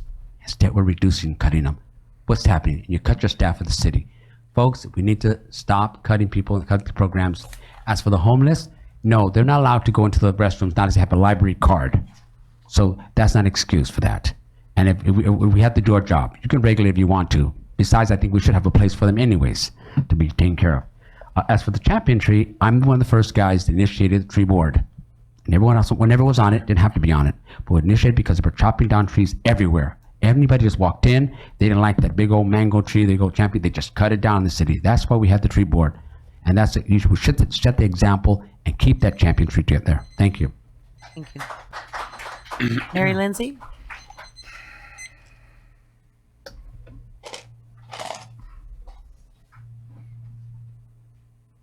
Mary Lindsay, 327 Columbia Drive in beautiful Lake Worth. Mayor and commissioners, I cannot imagine the pressures you must have been under to so drastically cut the personnel at the Lake Worth Library. That had to have been a very, very difficult decision to make, and frankly, it's one I'm glad I didn't have to wrestle with. It is unfortunate that it is the Department of the Library that took the lion's share of those kinds of cuts, and it's too bad. On the other hand, the good news is that the library is an unending font of creativity and commitment to early learning and readers throughout the city of Lake Worth, just as it has been since that building over there was first built with not one penny of taxpayer dollars. It was the citizens and the neighbors of the city of Lake Worth that chipped in, sold cupcakes, and did whatever they had to do to build that magnificent building. And what it is today is not just a building. The library of the city of Lake Worth is a state of mind. It is an attitude. It is an ongoing commitment where we take early learning seriously, so seriously that the programs that have been developed at the Lake Worth Library are emulated throughout Palm Beach County. Our Table Talk program is absolutely the talk of everybody in Palm Beach County. Our intervention with families and the young ones, and I'm talking about the stroller set, and getting books in the stroller set's hands, and usually it's in their mouths and they slobber them to death. But what do we care, as long as they're introduced to the concept of a book and they couple that with the loving companionship of a parent and the good feeling. So the library hours may be at the building from 12 until 6, 5 days a week. But the truth of the matter is, at 9 o'clock in the morning, the limited staff is at work. And they will be starting today, as a matter of fact, because this is the beginning of fiscal year 2020. And if there was ever a year to start visioning and bringing clarity to what we hope to see for this city and our library and our other treasured institutions, the year 2020 has got to be it. So from 9 to 12, the library building is closed, but the library is open. And it is functioning with 250 days a year of programs for story times, babies, toddlers, pre-K, 5 and 7-year-olds. All of these programs are being done on site. We're taking the Lake Worth Library beyond the building at 15 North M Street, into the neighborhoods, into the schools, into the community, wherever we can. So, Thank you. you're welcome. Any more cards? No, Madam Mayor. Seeing there are none, I'll entertain a motion to accept the approval of the minutes. So moved. Second? Second. All those in favor say so by saying aye. Aye. All those opposed? Motion carries unanimously. Consent agenda? So moved. Moved by the Vice Mayor Pro Tem. Do I have a second? Second? Second. Seconded by the Vice Mayor. All those in favor state so by saying aye. Aye. All those opposed? Motion carries unanimously. Moving on to new business, ordinance number 2019-09. City Attorney, would you read that ordinance for me, please? Yes, Madam Mayor. Ordinance number 2019-09 of the City of Lake Worth Beach, Florida, amending the Code of Ordinances of the City of Lake Worth Beach, Chapter 2, entitled Administration, Article 14, entitled Purchasing, by updating certain provisions to increase efficiency and effectiveness of the city's procurement process, providing for the repeal of conflicting ordinances, providing for severability, providing for codification, and providing an effective date. Motion to disapprove.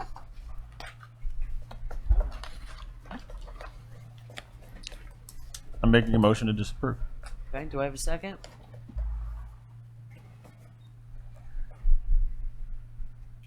Motion fails for lack of a second. So moved. Moved by the Vice Second. Mayor Pro Tem, seconded by the Vice Mayor. Okay, do we have a presentation? If the Mayor, if the commission would like, we have staff here to do a presentation on the details of the proposed changes. Okay. Valentina, Come on up. first, you want to come up and introduce yourselves and start the PowerPoint. Thank you. Thank you. Bruce Miller, Finance Director, for the record. I don't want to say a whole lot. Rely on Valentina to provide the overview of the new ordinance. But I'd just like to say a few words in that.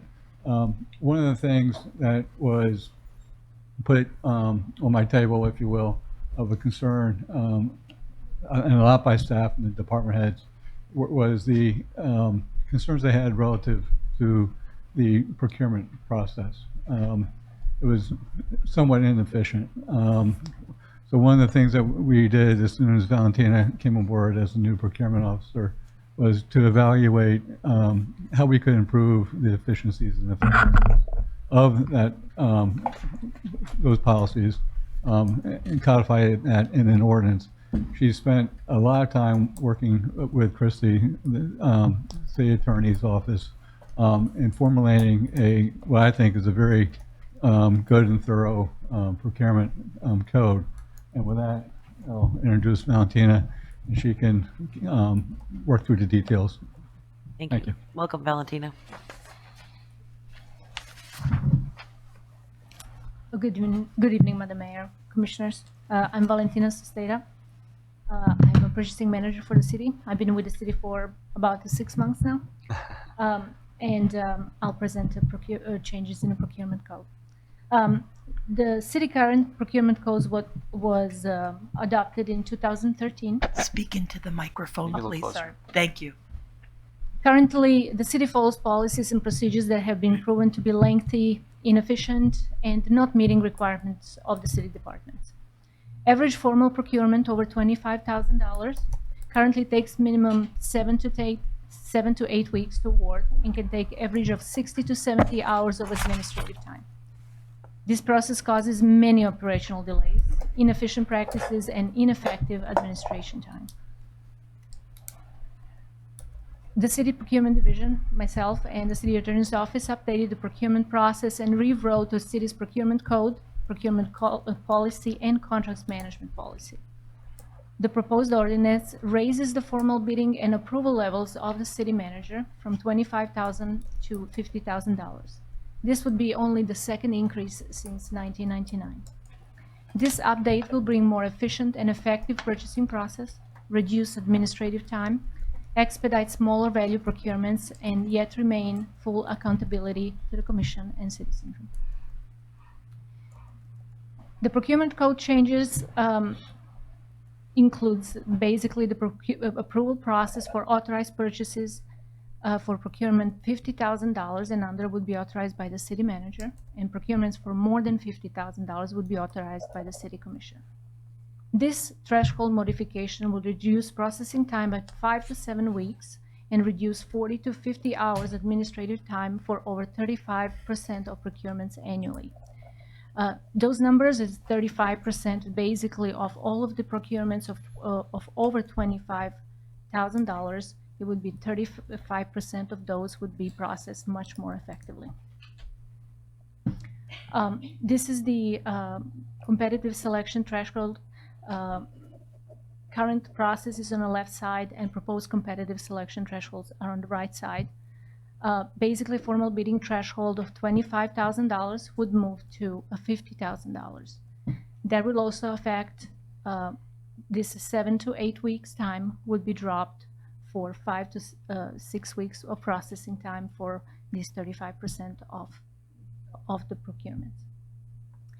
Informal competitive procurement process currently is at $2,500.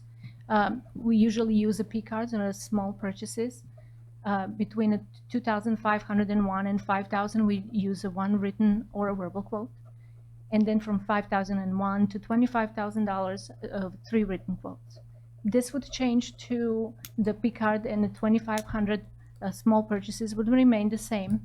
And then $2,500 to $15,000 would be a round written quote, and then $15,001 to $50,000 would be require 3 written quotes. Some of the procurement code changes would be a better definition of procurement processes, a simplified application for effective administration, decreasing the risk of the overspend, improvement in policy controls, and establishing clear and more efficient protocols. I have laid out, I'm not sure if you can see everything, but I put some of the samples from the other cities and other communities with their procurement thresholds. Some of those numbers are higher, some of those are lower, but basically it shows us at about $25,000. So this proposed the $50,000 would somewhere in the middle. So that's city manager's approval of. This would be a commission approval. Yes. So I think we mean by there's anything above that is commission approval, anything below that is the manager. City Yes, it would be a city manager. So it's raising Yes. the limit from 25,000 to 50,000. Yes. So basically, proposed ordinance and policies retain the control structures previously in place while updating the levels of control. Purchases between $0 and $15,000 require informal quotes. Purchases between $15,001 and $50,000 require solicitation of 3 written quotations. And then purchases above $50,000 require solicitation of formal advertised bids and proposals.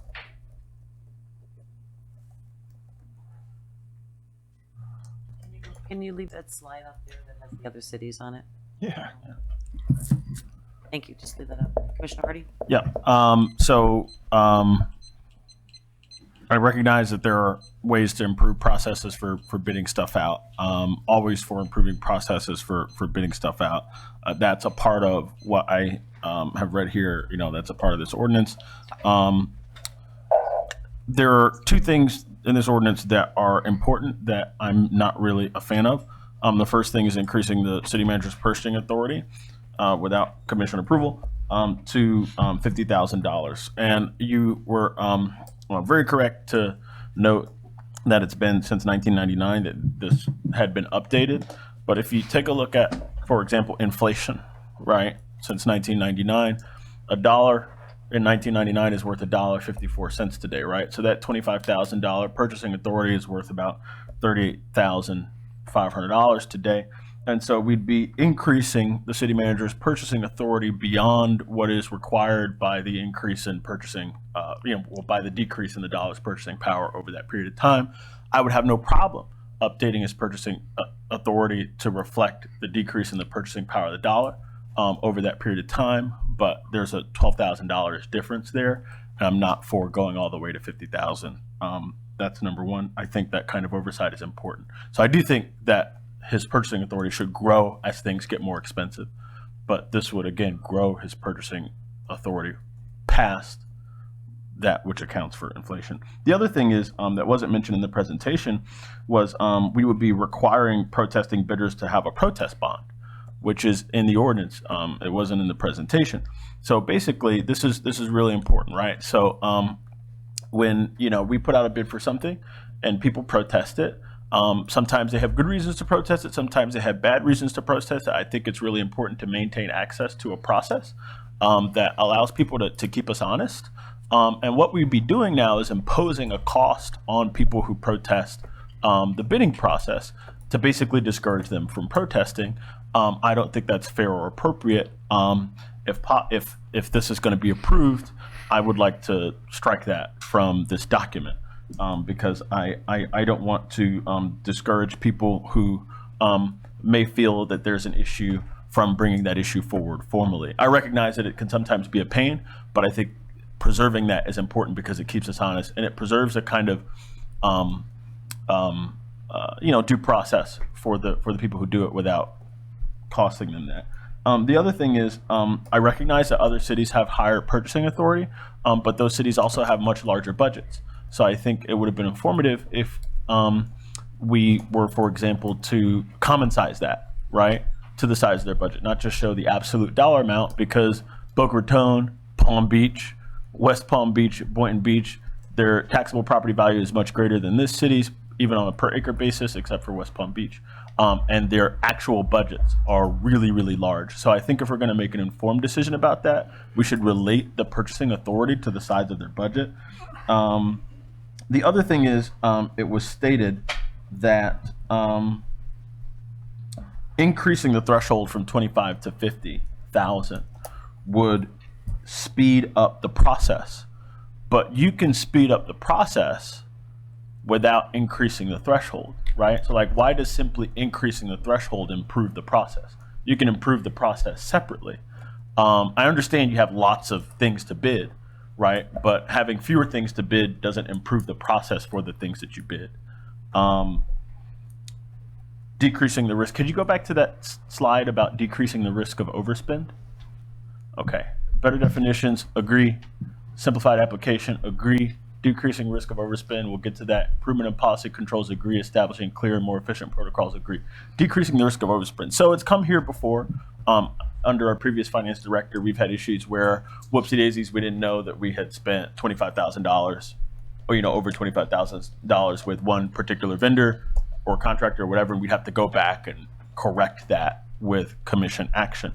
That's fine. Increasing the threshold does decrease the risk of overspend, but it doesn't necessarily decrease the managerial issues that led to the overspend, right? So like if we're overspending because we're not keeping track of things the right way, that's really the issue to target, not just increasing the limit.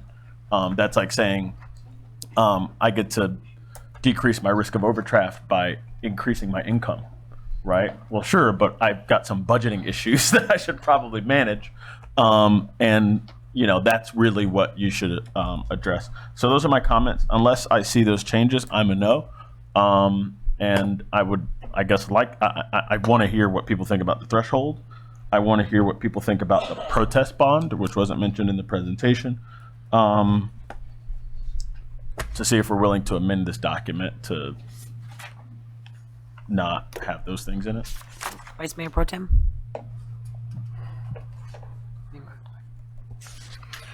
Thank you for your presentation and welcome to the city. I don't think I've met you yet.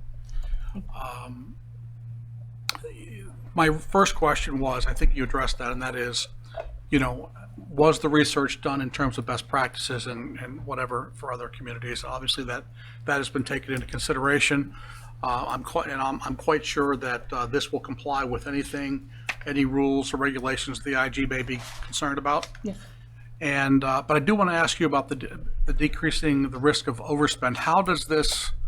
Give me an example of how this change would decrease the risk of somebody overspending.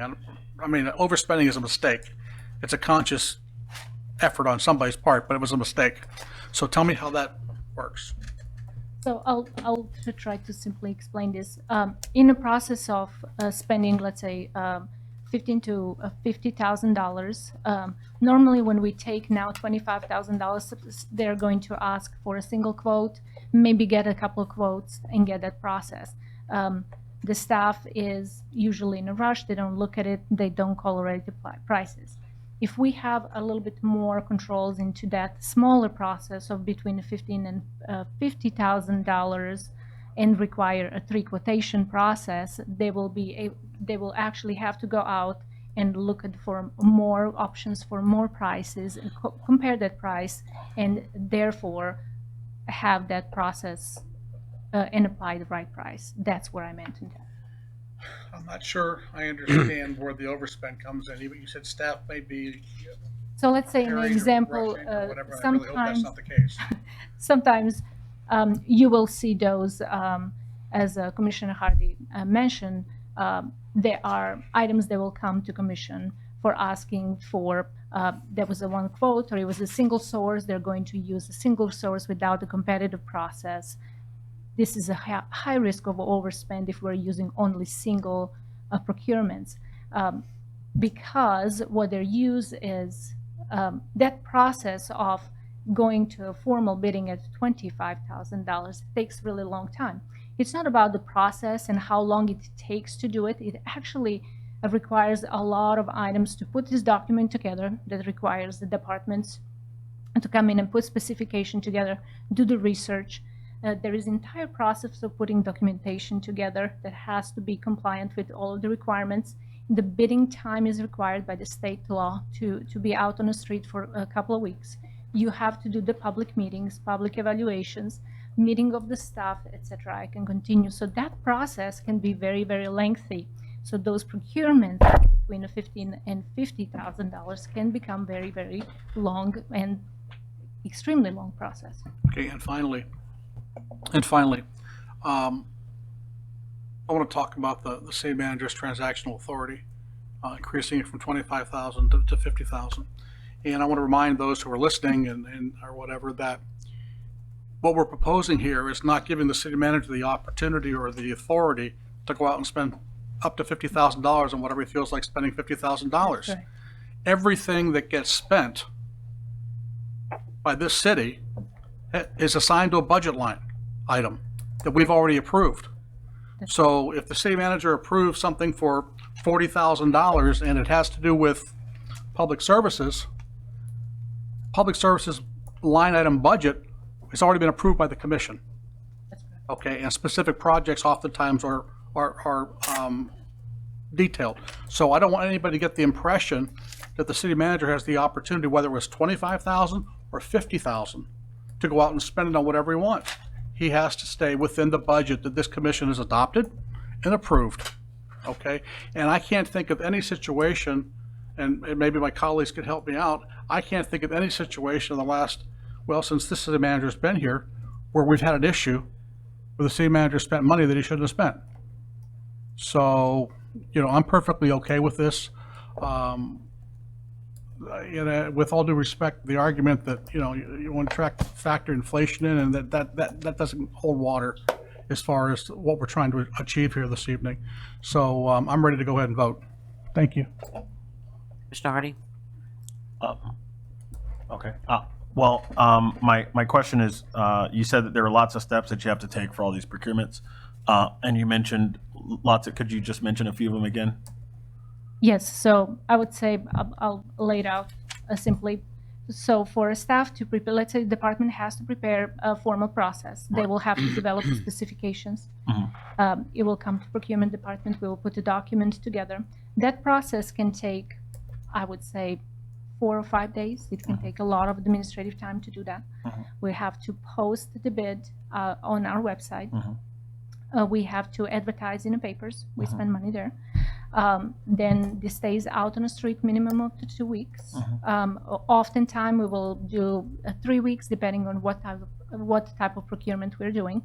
Once all those proposals arrive, we will have to look at it, spend the time to make sure that those bids are compliant with all of the requirements, that we have a documentation, etc. Then we will have to establish the evaluation committee. If in a case of the RFP process, evaluation committee is going to take minimum of 3 of the staff from the city that has to meet publicly, evaluate those proposals, read every document. It can be 15 proposals, it can be 5. That after the meeting, they're going to establish who is going to be the winning bidder, and at that time, that recommendation comes here for commission for the approval. Now, thank you. Those are steps that must be taken for every single procurement. That is for Over the formal, 25,000. yes, for Right. the formal. So we would be moving that formal threshold from a $25,000 to $50,000. In between 25,000 and 50,000, are those steps more difficult? No, they would be more simple because we would request a quotation and we still have to develop a specification. Oh, Right? no, I'm not saying if we were to increase it, but I'm saying right now, right? Being as you have to go through those steps for everything over $25,000, that's right? Between $25,000 and $50,000, are those procurements, those steps that you have to take, are they more onerous than the steps that you have to take for procurements over $50,000? No, they're going to be the same. So they're the exact, okay. They're exactly the same. But if we would remove that threshold, that all of those procurements between $25,000 and $50,000, You have fewer to do. we have a fewer to do. We have less work, not just work to do. They're just going to be less intense, and we can process those procurements with the same level of receiving 3 quotations. We're still going to be achieving a much quicker procurements and having competitive pricing. I, again, don't have a problem with improving the process. I do have a problem with the rate of increase that, we're seeing here.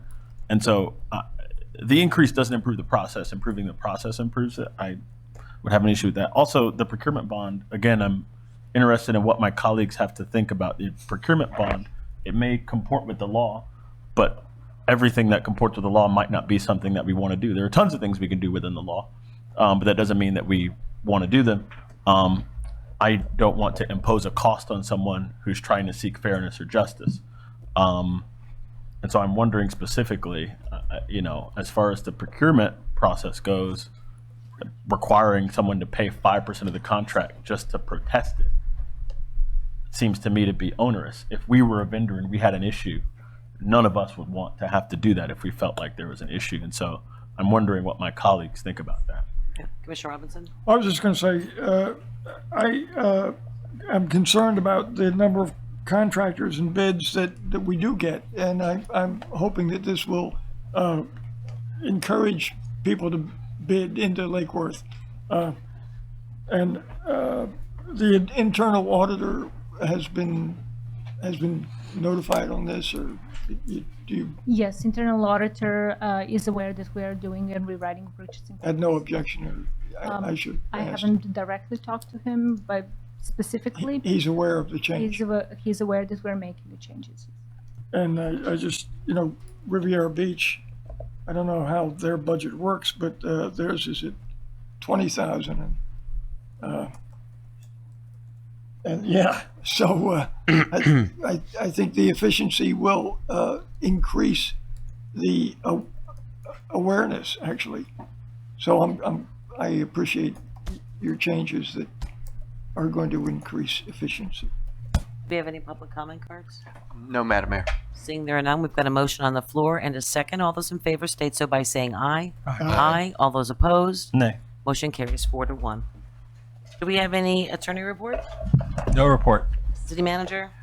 Just like to remind everybody that this month we're going to be discussing, as promised, the capital budget for the city and the capital program.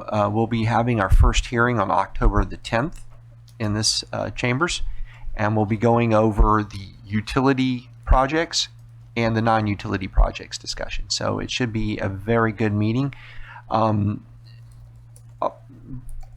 I've talked to most of you, I guess, one-on-one at this point, but generally my comments have been that because of the difficulties we've had in the previous years trying to get a handle on the budget and work on numbers that help you provide policy and direction going out into the future, we have an opportunity this year that we really want to take full advantage of starting the budget process really today. And as we go forward with this capital discussion, I think you'll start to see some alignments of your strategic plan, the big picture items, the resourcing in the budget, as well as where you want to invest and start to attack some of those core problems that the city's been grappling with. And a lot's been said about education, and I know that's one of your priorities. And I'll use that as examples as we go through these workshops of how it's my hope that over the next several months we start to walk away with, under the strategic plan, big picture items, real plans of action that everybody sort of has their marching orders and things to do, and we go about the business of fulfilling the bigger picture of the city.